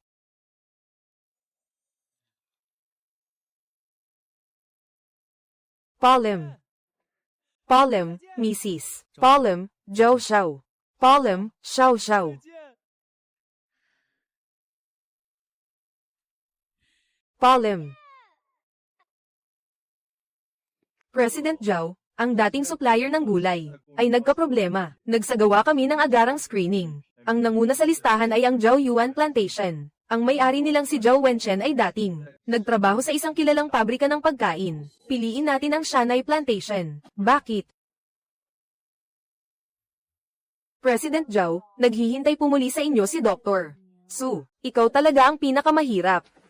Umalis ka na agad dito. Hindi ito lugar para maggulo ka. Ang aming kumpanya ang nangunguna sa lahat ng aspeto. Kami dapat ang malinaw na pinakamahusay na pagpipilian. Bakit hindi kami ang pipiliin nila? Hindi ako aalis. Kung hindi ka pa aalis, tatawag na ako ng pulis. President Zhao, gusto kong makita si President Zhao. Sinong may gustong makita ako? Sino ba ito? Kumusta, President Zhao? Zhao Xiao. Anong tawag mo sa kanya kanina, President Zhao? Zhao Xiao, anong itinawag mo sa kanya? President Zhao. Bakit ka ba nakabihis ng napaka-arte dyan? Ikaw. Hayaan mo siyang magsalita. Anong ginagawa mo rito? Ilang taon ka nang hindi nagpaparamdam sa pamilya. Ni hindi namin alam kung ano ang ginagawa mo sa mga taong iyon. Ikaw na nga ang kusang lumapit sa akin para sa pakikipagtulungan. At hindi mo alam kung ano ang aking trabaho. Zhao Xiao, ang galing mo talagang magpabango ng sarili mong pangalan. Tama ka, marunong kang gumawa ng kimchi. Ngunit ang pagpapatakbo ng isang kumpanya at paggawa ng isang tatak, ay hindi bagay na kaya mong gawin. Alam mo ba kung ano ang xiaoguang sa industriya ng pagkain? At kung gaano ito ka-alternatibo? Basta ibuka mo ang bibig mo. Lalo lang kitang hindi kayang igalang. Walang hiya. Ito ang aming President Zhao. Ni hindi mo alam kung sino ang iyong pinakamahalagang kliyente. Dapat lang na hindi mapili ang kumpanya ninyo. President Zhao, ikaw nga talaga ang nagtatag ng xiaoguang. Ang pabrikang ito ay sa iyo, kuya. Matagal ko nang hindi kailangan ang pagtingin mo sa akin. Paano ito nangyari? Wala kang koneksyon o makapangyarihang tagapagtaguyod. Paano makakamit ng isang babae ang gayong tagumpay? Bakit hindi? Noong panahong itinatakwil ko na kayong lahat, sinabi ko na nga ba? Hindi ako, si Zhao Xiao, aasa sa inyo kahit isang kasing. Pero normal lang na hindi ka makapaniwala, kasi palagi ka namang itinuturing na prinsipe ng pamilya. Lumaki kang, lahat ng yaman ng pamilya ay napupunta sa iyo. Nagtatrabaho ka sa malaking pabrika. Pinagyayabang ka nila sa lahat ng makakilala mo. Samantalang ako ay itinapon ninyo. Isang walang kwentang hindi man lang pinag-aral. Pero ngayon, nakatayo sa harap mo. Ang taong makapagpapasya sa buhay at kamatayan ng kumpanya mo ay ako. Kaya sinasadya mong hindi ako piliin para makaganti. Kaya sinasadya mong hindi ako piliin para makaganti. Kaya sinasadya mong hindi ako piliin para makaganti. Kaya ginagawa mo ito para makaganti, kaya sinasadya mong hindi ako piliin. Bakit naman kita pipiliin? Isa kaming food manufacturing company. Ang kaligtasan ng hilaw na materyales ay hindi pwedeng isantabi. Itong greenhouse mo ay isa lamang. Palpak na operasyon na walang saysay. At naglakas loob ka pang magbid. Kung hindi lang kita ay manda agad, ay pinalampas ko na lang ito. Palpak na operasyon. Wala kang alam. Zhao Xiao, hindi mo pwedeng gamitin ang personal na galit. Dahil sa nangyari noon, ay pinag-iinitan mo ako. Wala kang alam. Nagpadala ako ng tao para mag-imbestiga. Bukod sa sirang capital chain ng pabrika mo, Ang mga gulay mo ay may labis na pestisidyo, at hindi pumasa sa residue testing. Ang sistema ng irigasyon ay hindi sumusunod sa regulasyon. Wala man lang kaalaman sa basic na food sanitation process para sa hilaw na materyales. Kung pipiliin kita, hindi ba't para ko na rin? Itinaya ang reputasyon ng aming brand. Xiao Xiao, mahal kong kapatid. Tulungan mo ako, wala na talaga akong magagawa, kaya napilitan akong subukan ang sugal na ito. Ako ay isang negosyante, hindi isang charity worker. 3 taon na ang nakalipas mula nang ma-layoff ako. Wala akong mahanap na trabaho. Kaya nagsimula ako ng greenhouse farming. Ngayon ay lubog na ako sa utang. Buntis pa naman ang asawa mo, at wala rin siyang trabaho. Buong pamilya ko ay umaasa sa akin. Maawa ka na sa akin, kapatid. Tulungan mo na ako. Kung 6 na taon na ang nakalipas, tinupad mo ang tungkulin mo bilang isang nakatatandang kapatid. Marahil ay matutulungan kita, ngunit walang kung. Oo nga pala. Iniisip ko kung alam kaya ni na Itay at Inay, na ang kanilang pinakamamahal na anak ay naging ganito ngayon. Magsisisi kaya sila sa maling taya nila noon. Oo nga pala. Iniisip ko kung alam kaya ni na Itay at Inay, na ang kanilang pinakamamahal na anak ay naging ganito ngayon. Magsisisi kaya sila sa maling taya nila noon. Xiao Xiao, kailangan ba talagang maging ganito kakawalang puso, kahit na pinutol mo na ang ugnayan natin? Sa hulit-huli, ako pa rin ang iyong kuya. Ilang taon na ang nakalipas. Hindi mo ba kayang bitawan ang sama ng loob mo? Huwag mong husgahan ang iba nang hindi dumadaan sa kanilang paghihirap. Huwag mong ipangaral ang kabutihan sa iba. Ikaw, bilang isa sa mga nakinabang, anong karapatan mo para mang-aral sa akin? Sige, kahit hindi ka magpatawad. Pero kung may natitira ka pang kahit kaunting konsensya, isipin mo na lang sina Itay at Inay. Matatanda na sila, mahina na rin ang kanilang mga pangangatawan. Ako ang panganay na anak, kung ako man ay mawala, kanino ka pa nila maaasahan sa hinaharap? Ito ang pinili nila. Noong panahong iyon, kayo at ang ikatlong kapatid na babae. Kung gayon, panagutan ninyo ang bunga ng sarili ninyong desisyon. Sigurado ka bang hindi mo ako tutulungan? Nakita ninyong lahat, ang boss ng Xiaoguang ninyo. Anong klaseng tao ba siya? Ilang taon nang hindi umuwi kahit minsan. Maganda ang buhay sa labas. Naging boss na, ni hindi man lang kinukumusta ang mga magulang sa probinsya. Anong ibig mong sabihin? Napakabait sa atin ni President Zhao. Hindi nag-aalaga ng magulang. Mukha namang mabait si President Zhao. Isang ganap na boss na tulad mo. Hindi man lang iginagalang ang sariling mga magulang. Anong klaseng mabuting kumpanya ka ba? Handa akong makipagsapalaran. Ngunit ang malaking puno ay hinahampas ng hangin. Sigurado ka bang hindi ako ang pipiliin mo? Iba talaga kapag may sariling kumpanya. Kahit ang sariling kuya ay kaya mong saktan. Matagal ka nang hindi kuya para sa akin. Okay ka lang ba? Ano namang mangyayari sa kanya? Ang nasaktan ay, pasensya na, nangati lang ang kamay ko. Pero ikaw pala si Xiao Xiao, iyong walang hiyang kuya. Sinong walang hiya? Ang tulad mo, karapat dapat bang tawaging kuya? Totoo ang mga sinabi niya. Ngunit bakit si Xiao Xiao? Itinakwil kayong lahat. Bakit hindi mo sabihin na itinakwil niya kayo? Ano ba talaga ang nangyari? 6 na taon na, dapat ba talaga kayong ituring na pamilya? Pareho naman kayong nasa Haicheng. Kinontak mo ba siya kahit minsan? Noong masaya kayong nagdiriwang bilang pamilya. Alam mo bang mag-isa lang siya sa inuupahang kwarto tuwing Pasko at Bagong Taon? Alam mo rin bang siya ay isang babaeng walang koneksyon, walang yaman? Kung gayon, dapat alam mo kung gaano kahirap ang pinagdaanan niya para marating ang kinaroroonan niya ngayon. Pagdurusang hindi kayang tiisin ng ordinaryong tao. May mukha ka pa bang magsalita? Kayo pa ba ang maituturing niyang pamilya? Bakit nakatunganga ka pa dyan? Bakit hindi mo pa siya palayasin? Xiao Xiao, huwag mong isipin na dahil boss ka na. Mas magaling ka na talaga sa akin. Para kina Inay at Itay. Laging mas mabuti ako kaysa sa iyo. Ano na naman? 3 araw na si Wenchen. Bakit hindi pa rin dumarating ang pambayad sa ospital? 3 araw na si Wenchen. Bakit wala pa ang pambayad sa ospital? Kailangan ng oprahan agad ng tatay mo. Pera, puro na lang pera. Hindi ko ba sinabi sa inyo na nag-iisip ako ng paraan? Nakakaabala ba ako sa trabaho mo? Ayaw din naman ni Inay na manghingi ng pera sa iyo. Pero kailangan ng oprahan agad ang tatay mo.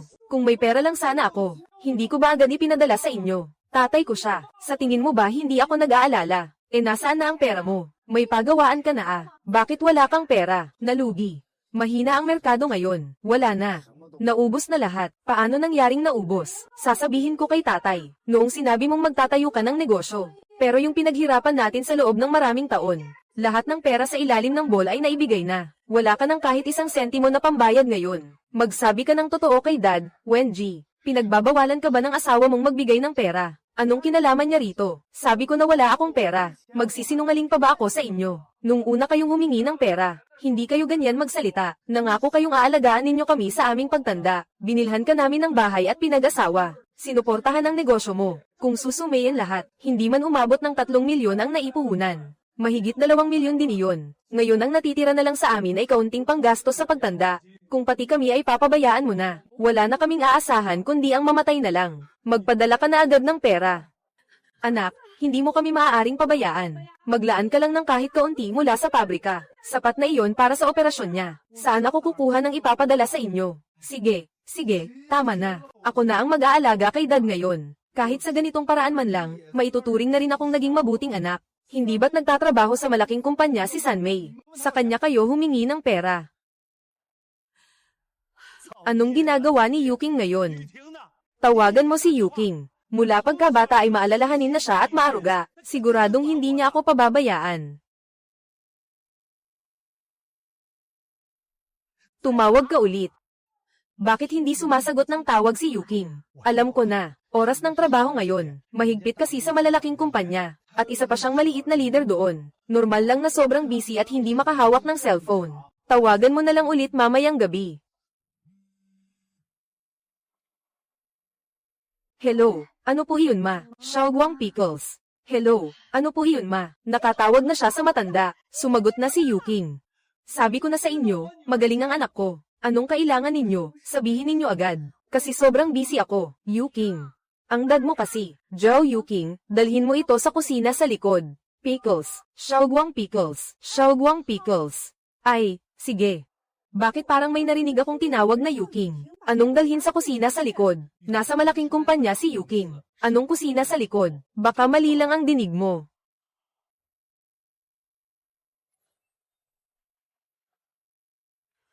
Anong ginagawa mo, Xiaoguang Pickles? Anong ginagawa mo? Hindi ka ba bingi?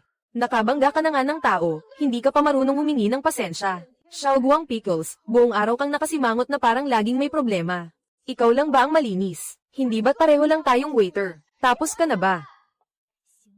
Kai Shengguang, huwag mo na siyang patulan. Kai Shengguang, huwag mo na siyang patulan. Balita ko kinopya lang niya ang kanyang thesis. Matagal na siyang tinanggal. Na-blacklist na siya sa buong industriya. Hindi na siya makabalik sa Haicheng. Kaya bumalik siya sa maliit nating bayan. Ang bilis namang binaba. Anong sabi niya? Sabihin mo, baka talagang nagkamali tayo. Baka talagang nagkamali tayo. Imposible, hindi ako maaaring magkamali. Ako si Zhao Weiguo, hindi ako maaaring pumili ng mali. Siguradong sina Wenchen at Yuking. Babalik para magbayad. Ilang taon na, hindi man lang kami kinontak ni Xiao Xiao. Hindi rin namin alam kung okay lang ba siya. Ilang taon siyang hindi nagparamdam sa pamilya. Tiyak na hindi maganda ang kalagayan niya. Kung maganda sana ang kalagayan niya, matagal na sanang bumalik siya rito na mayaman. Para magmayabang sa harap ko. Umaasa ako sa kanya. Mas lalong wala ng pag-asa. Tama na. Sa pagitan ng magulang at anak, wala dapat. Ganyan kalaking sama ng loob at hinanakit. Susunod. Ay, nandyan na pala kayo. Simple lang muna ang kakainin natin ngayon. Pagbalik ko galing sa business trip, siguradong sasamahan kitang kumain sa restaurant na matagal mo nang gustong puntahan. Sige, Su Yisheng, ikaw na ang bahala. Sanay na ako. Hihintayin kitang bumalik. Tara na, kukunin ko muna ang pampaputi mo. Nurse, pakiusap naman po, gawan ninyo ng paraan. Simulan na po ninyo ang paggamot. Makalilikom din kami agad ng pera. Kailangan po kasi naming magbayad muna bago gamutin. Ubo. Magpapadala agad ng pera ang anak ko. Pwede ba kayong magpaunawa kahit kaunti? Kayo na po ang bahala. Hindi po kami mananakbo sa bayarin. Xiao Xiao. Ikaw nga, Xiao Xiao. Muntik na kitang hindi makilala. Ikaw. Pamayat ka. Ang ganda ng suot mo. Mukha ka ng mature. 6 na taon na rin, dapat lang na may pagbabago. Sa mga taon na iyon, ikaw lang mag-isa. Paano ka nakaraos? Okay ka lang ba? Ako, kung ano-ano pang sinasabi. Kung okay lang kaya ang kalagayan niya. Hindi ka ba niya taken? Ilang taon na kayong hindi nagkikita. Pwede bang mag-usap kayo ng maayos? Ano bang nangyari sa kanya? Huwag mo akong pakialaman. Malakas pa ako. Coronary heart disease. Lahat ng gasto sa abot ng 200,000. Hindi makontak ang kuya mo at ang kapatid mong babae. Saan ako kukuha ng 200,000? Tay, Nay.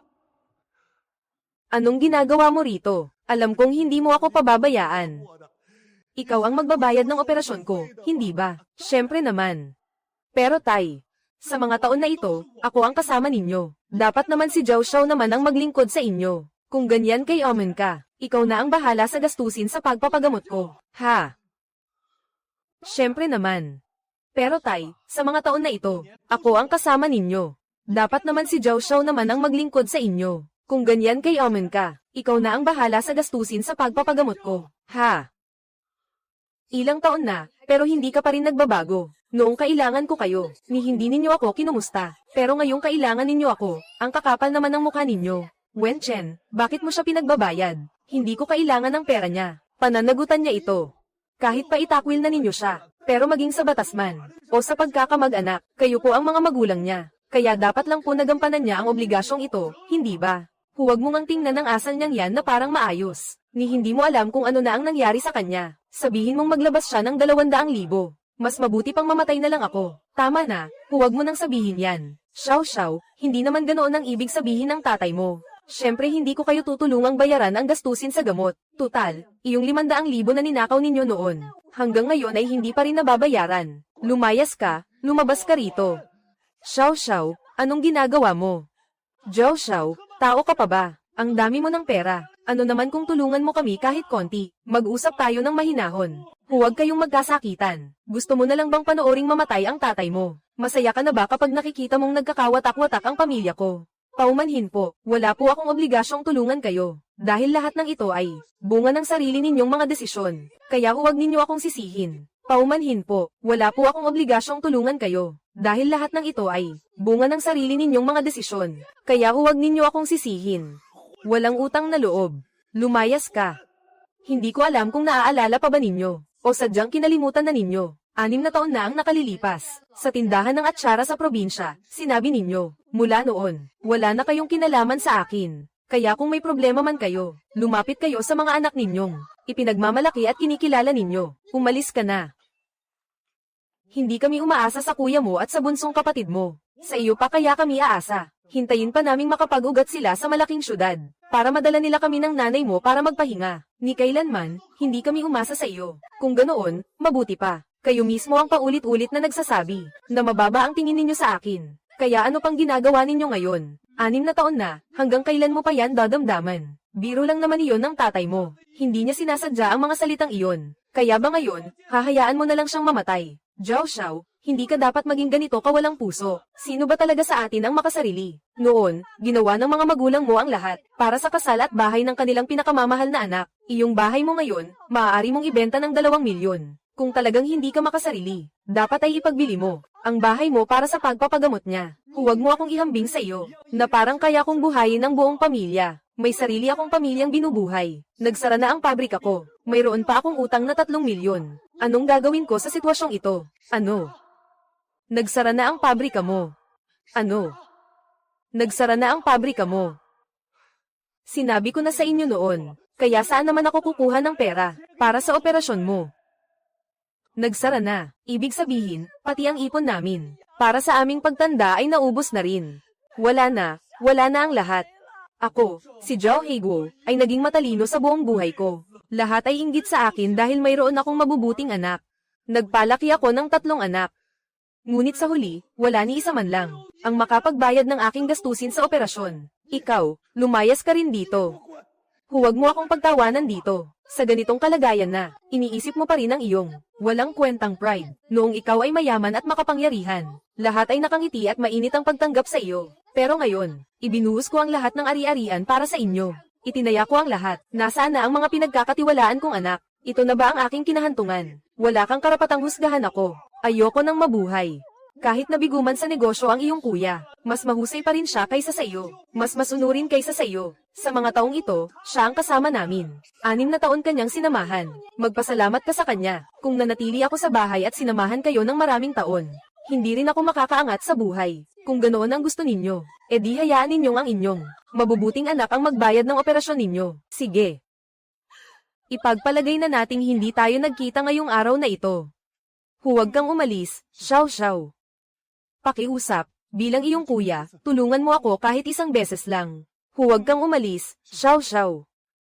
Pakiusap, bilang iyong kuya, tulungan mo ako kahit isang beses lang. Xiao Xiao, kung may kakayahan ka pa, maaari mo ba kaming tulungan? Sa loob ng maraming taon, inay, pagkukulang ko ang hindi pag-aalala sa iyo. Ngunit ang iyong ama ay nasa ganitong kalagayan na. Kung may pera ka, maaari mo ba kaming pahiramin kahit kaunti? Mag-iipon kami at babayaran ang gastusin sa gamot. Huwag kang magmakaawa sa kanya. Mas gugustuhin ko pang mamatay kaysa humingi ng tulong sa kanya. Tumigil ka na. Xiao Xiao, pakiusap, alang-alang sa iyong ina. Inay, ano pong ginagawa ninyo? Alam kong mali na humingi ako ng pera sa iyo ngayon. Ngunit wala na talaga akong ibang magagawa. Hindi na maaasahan ang iyong kuya at ang iyong bunsong kapatid. Xiao Xiao, ang 200,000 ay, wala lang naman sa iyo. Ngayon, iniluluhod namin ang aming pride para magmakaawa sa iyo. Kontento ka na ba? Inay, huwag ninyo po akong guilt trip. May pag-uusapan pa tayo tungkol dito. Guilt trip, kahit.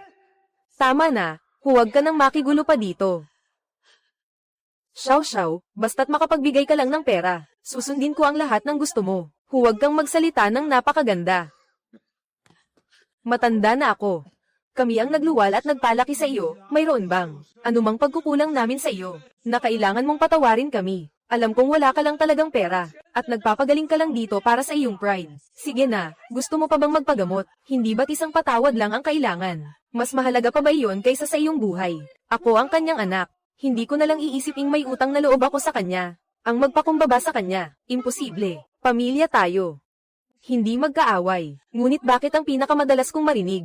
Ang mga pagtanggi at panghahamak ay nagmumula sa aking sariling pamilya. Kahit hanggang ngayon, hindi mo pa rin nararamdaman na, sa nakalipas na 30 taon, may kahit kititimbang pagkakamali ka. Kami ang iyong mga magulang. Kung kami man ay nanakit o nang away sa iyo, iyon ay dahil mahal ka namin. May inaasahan sa iyo. Hindi mo lang alam kung gaano ka kaswerte. Pagmamahal. Sinasabi niyong pagmamahal yung hindi ako pinag-aral. Lagi niyo akong dino-down. Pakiramdam ko, wala akong kwenta kumpara. Sa anak niyo at bunsong anak, pagmamahal yun. O sinasabi niyo bang kayo ay palaging kampi sa kanila nang walang pasubali, at nakagawian na akong baliwalain? Pagmamahal ba ang lahat ng pangangailangan? Ako, kailan kita din-own? Hindi na ba pwedeng magsabi ng 2 salita? Talaga bang hindi mo na maalala? O hindi mo lang talaga kayang aminin? Ano naman kung na-down kita? Yun ay para matuto ka. Ganyan kaliit na bagay. Tatanaman mo ng sama ng loob habang buhay. Maliit na bagay yun para sa'yo. Pero yung pangmamaliit, pang-do down, kawalan ng paboritismo, yun ang sumama sa akin sa unang 30 taon ng buhay ko. Paano ko yun pakakawalan? Ano ang kailangan mong pakawalan? Pinagkaaitan ba namin kayo ng pagkain? O ng damit? Hindi ba't yung ipon nyo para sa kasal ang ginamit lang namin? Yung 200,000 sa benta ng tindahan. Sa huli ay kinuha nyo rin naman, di ba? Medyo mas mataas lang ang inaasahan namin sa'yo. Dahil ikaw ang pangalawang kapatid na babae, dapat mong igalang si kuya. At pagbigyan ng bunsong kapatid mo, hindi ba dapat? Pero walang taong isinilang, para lang magsilbi sa iba. Isang batang ipinanganak na hindi pinanabikan. Mas gugustuhin ko pang hindi nyo na lang ako isinilang. Xiao Xiao, paano mo naiisip yan? Sa pagsasabi mo niyan, sobrang sinasaktan mo si inay. Pero buti na lang. Noong panahong lahat kayo ay sumusuko na sa akin, hinayla ko ang sarili ko pataas ng buong lakas. Samantalang si kuya na pinuhunanan nyo ng todo, ngayon ay halos hindi na kayang buhayin ang sarili. Ang bunsong kapatid, hindi naman mahusay sa akademya, ni hindi man lang nakuha ang master's degree diploma. Tumigil ka sa pagsasalita ng ganyan. Xiao Xiao, ano bang sinasabi mo? Nagsisinungaling ba ako? Alam nyo sa puso nyo. Eh ikaw, ano namang maganda sa'yo? Akala mo ba dahil nagdadamit ka ng mukhang mayaman? Titingalain na kita. Sinasabi ko sa'yo, Xiao Xiao, sa puso ko, mas magaling si kuya at ang bunsong kapatid mo kaysa sa'yo. Mas magaling ng 100 beses. Kung ganoon, edi hintayin mong sagipin ka nila. Akong walang kwenta, hindi ko na kailangan pang magpapaanak sa inyo. Pangalawang kapatid.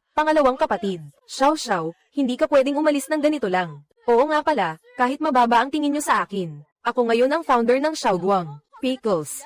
Xiaoguang Pickles. Xiao Xiao, huwag kang magmayabang dahil lang marunong kang gumawa ng kaunting atsara at magpanggap dito. Huwag mong maliitin kami ng inay mo, wala kaming alam. Ang Xiaoguang Pickles ay may sangay na, sa maliit naming bayan. Ito ay isang malaking brand, may pambansang kadena ng mga tindahan. Alam kong hindi kayo maniniwala kahit sabihin ko. Dahil sa kaibuturan ng inyong puso, hindi nyo naisip na kaya kong magtagumpay. Sa tingin mo ba posible yun? Isang high school graduate lang ang natapos mo. Sinasabi mong ikaw ang may-ari ng malaking pabrika. Tatay, totoo ba? Ang pinakasimple. Sabi mo ikaw ang boss ng Xiaoguang. E di ang 200,000 para sa iyo ay parang paghinga lang kadali. E di ilabas mo. Puro ka naman dahilan. Kung wala ka namang kakayahan, huwag kang magyabang dito.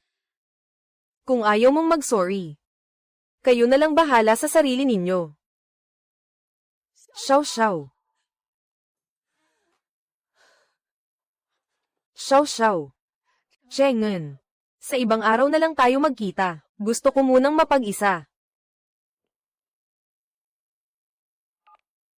Doc Hu, i-schedule ninyo po ang operasyon ni Zhao Weiguo. Ako na po ang sisigat sa gastos. Pero si President Zhao ay hindi naman. Sa tingin mo ba kapag hindi siya inoperahan ngayon, gagaling na lang siya bigla? Ang relasyong pampamilya, kahit anong piliin mo, may pagsisisi. Ikaw ba si Zhao Weiguo?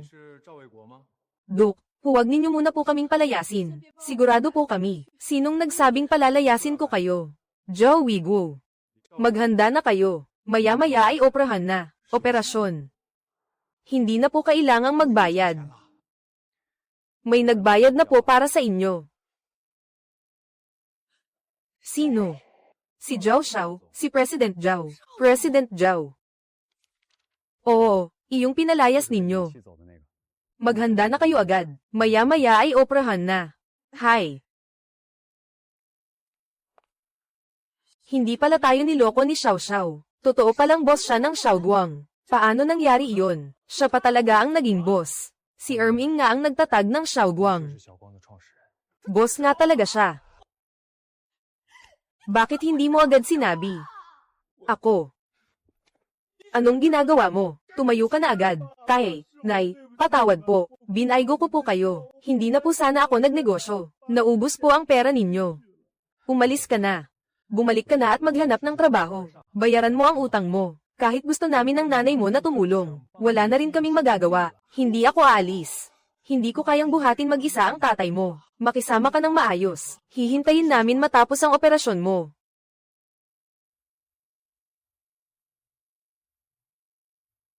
Zhao Xiao, huwag mong gamitin ang kaalaman mo sa paggawa ng kimchi para magmayabang dito. Huwag mo kaming gawing mangmang ng nanay mo. Gusto mo bang hintayin na lang mamatay ang tatay mo? Masaya ka na kapag nagkahiwa-hiwalay kami. Sabi mo ikaw ang boss ng Xiaoguang. E di ang 200,000 para sa iyo ay parang paghinga lang kadali. E di ilabas mo. Xiao Xiao, pakiusap ng nanay mo.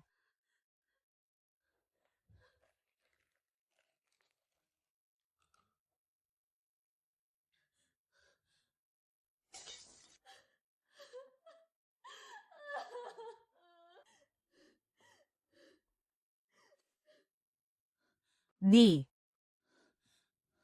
TCST, UST. D.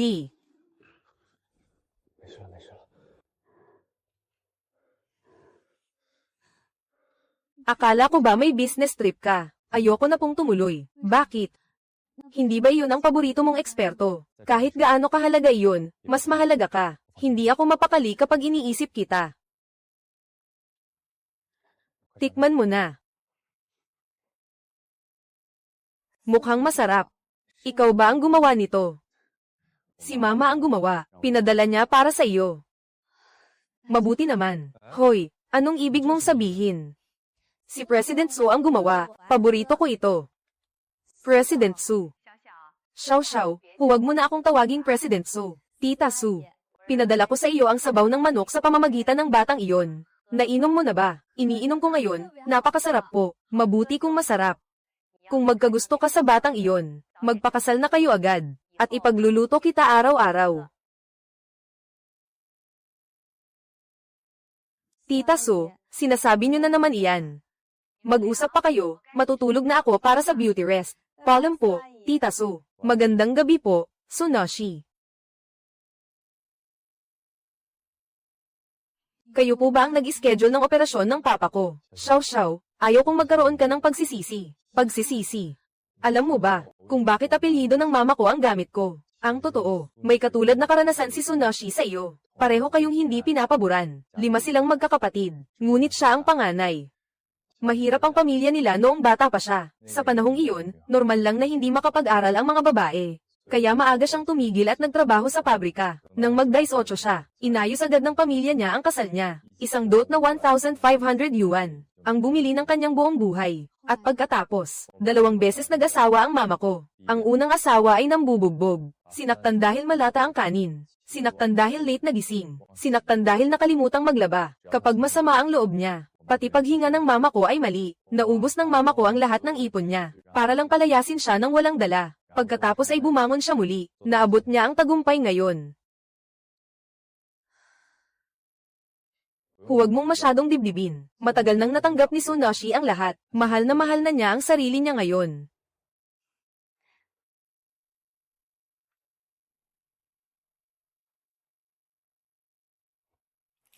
Ang anghang, ilang beses kaya gumawa ng kimchi si Lola. Sa napakaraming taon na ito, taon-taon ay nagpapadala siya ng 2 garapon ng mga gulay.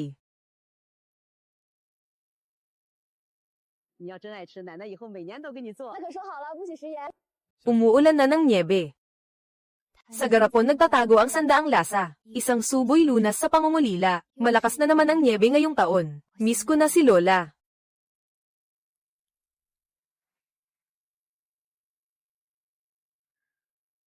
Dito ka pala lumaki.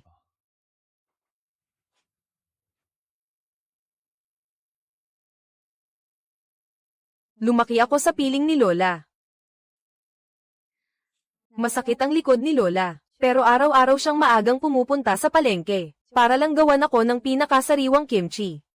Doon gumagawa si Lola, at nanunood lang ako sa tabi. Nang makita ko ng maraming beses, sumabay na ako sa kanya sa paggawa. Ngayon, nabubuhay ako dahil sa kaalamang ito, at napalago ko pa ito. Sa wakas, makapaghahanda na rin ako ng kimchi para kay Lola, pero wala na siya. Xiao. Halika, gumawa na tayo ng kimchi. Sige. Sabay nating gawin. Gusto ko ring matutunan ng paraan ni Lola. Ikaw. Magsuot ka na lang ng ganyan para gawin ito.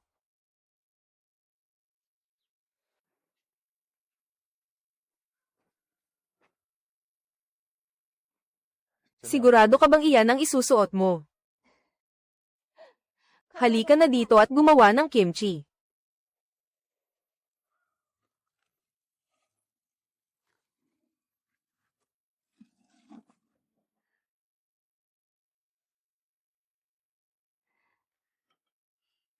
Lola, tikman po ninyo ang kimchi na ginawa ko. Lola, ang tagal na po nating hindi sabay kumain, Nay. Hindi ko po kayang pantayan ang galing ng kamay ninyo. Sana po huwag ninyong pandirihan. Hinding-hindi ito pandidirihan ng lola mo. Ito ang itinuro ko sa iyo, ang paraan ng paggawa ng Korean kimchi. Natatandaan mo pa ba? Syempre po naman, natatandaan ko. Sa mga nakaraang taon, itong mga klase ng kimchi, paulit-ulit ko pong ginagawa. Sa bawat gawa ko, pakiramdam ko po ay nasa tabi ko lang kayo. HMM. Ang katas ng prutas na may pulot ay nagdaragdag ng tamis at linamnam. Ang bawang, luya, at sili ang siyang nagbibigay buhay. Siksikin ng maigi sa banga at hayaang dahan-daang umasim. Isang subot gaganang kumain. Isang subot gaganang kumain. Daig pa ang immortal. Wow! Ang sarap naman ito. Ang asim-anghang na lasa ay tiyak na magpapabalik-balik. Parang kamukha nga ng Korean kimchi. Korean kimchi. Ngunit mahigit 3,000 taon na ang nakalilipas. Ang ating bansa ay mayroon ng sinaunang anyo ng adobong gulay. Hanggang ngayon, may Shandong kimchi, Sichuan kimchi, at Hunan kimchi, Yunnan kimchi at iba pa. Sari-saring klase ang namumukadkad. Ang ginawa ko ngayon ay Korean kimchi. Ang ganitong uri ng sining ay isang pamanang kultural ng ating bansa. Ang dami po pala nating uri ng kimchi. Lola, huwag po kayong mag-alala. Pangako ko pong ipagpapatuloy namin ni Xiao ang ating sariling kultura ng adobong gulay, upang ito'y mapalaganap at maging tanyag.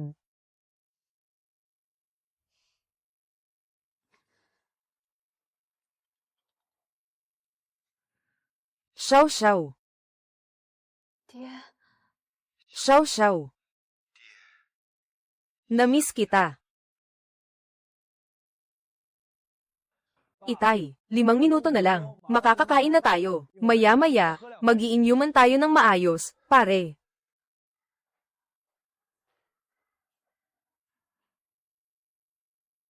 Anim na 2. Itay, Tingnan mo ang ganda ng cake na ito. Yuting, tulungan mo ang kuya mo na maghatid ng mga ulam. Sus. Matandang ito. Kakain na tayo. Oh.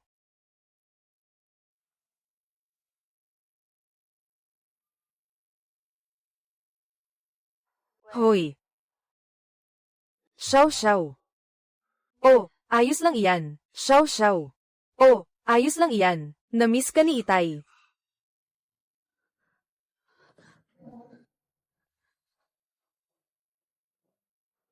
0000. Xiao Xiao. Maligayang bati sa iyo.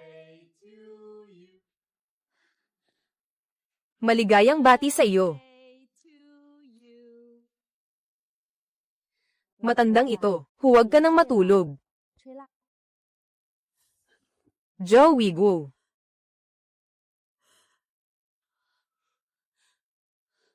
Inay, si Itay.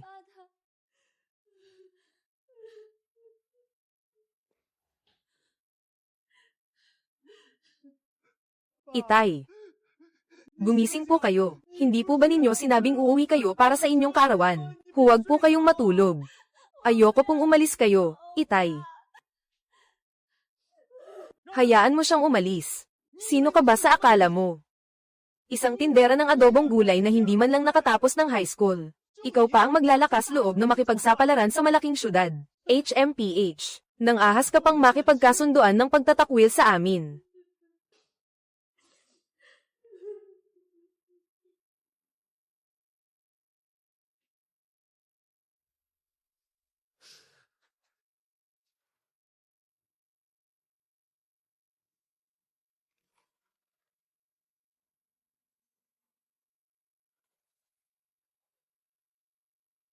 Sa oras na mabasa mo ang liham na ito, malamang ay pumanaw na si Itay. Matigas ang ulo ni Itay. Kailanman ay hindi ako nakapagsabi sa iyo ng malumanay na salita, ngunit mabuti na lamang at wala ng gaanong oras. Sa wakas ay masasabi ko na rin ang mga salitang mula sa aking puso. Hindi kami gaanong nakapag-aral ng iyong ina, makasarili at mapagpanggap. Noong taong iyon nang lumagda ka sa akin ng kasunduan ng pagtatakwil.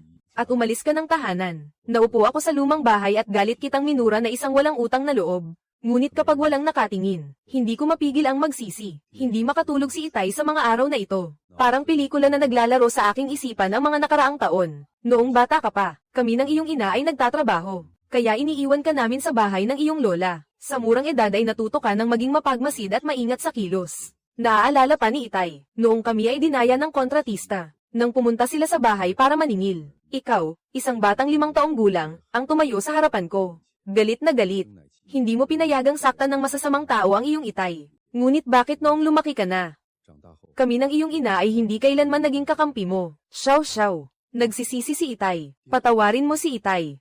Ang perang ibinigay mo para sa aking pagpapagamot ay hindi ko ginamit. Alam kong hindi mo ito ikinalulungkot. Ngunit nais pa rin ni Itay na ipamana sa iyo ang aking mga ari-arian. Nangungulila na rin si Itay kay inay. Hindi ko na kaya. Palm na. Aking anak na si Xiao Xiao.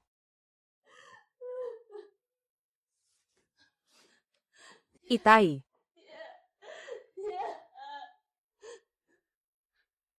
Bata na nakasakay sa balikat na nakatingin sa langit. Ang balikat ni Itay ay sumusuporta sa kalangitan. Buhay na puno ng unos. Huwag mo siyang kalagkarin pababa. Bakit ba laging ganito ang aking pagdurusa? Galit ako sa iyo ngunit bakit hindi ko mapigil ang umiyak para sa iyo? Ikaw na napakatatag at matapang na tao. Bakit ka nakahiga dito? Bumangon ka at murahin mo ako. Bumangon ka at ipagpatuloy mo ang pakikipaglaban sa akin.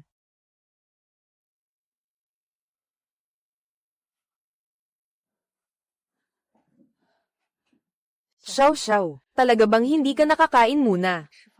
Hindi na po.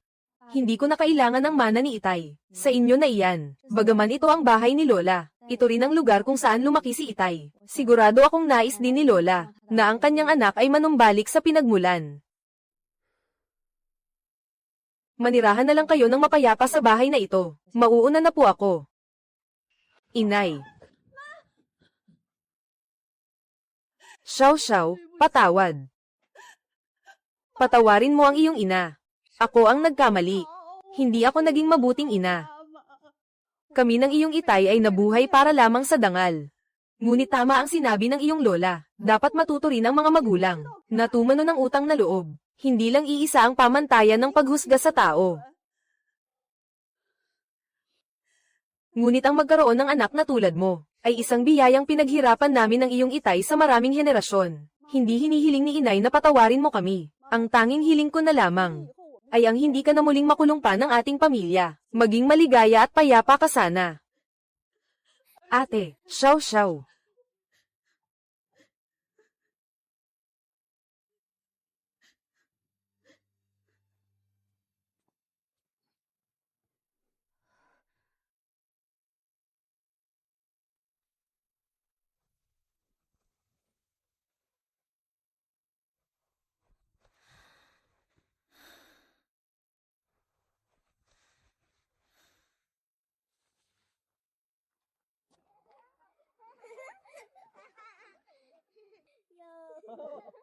Sa palagay mo ba ay lalaki siyang puno ng kasiyahan?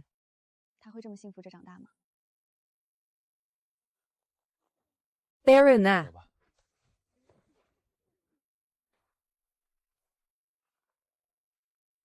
Bakit ang layo ng pinaradahan mo ng sasakyan? Dahil gusto kitang samahan sa paglalakad.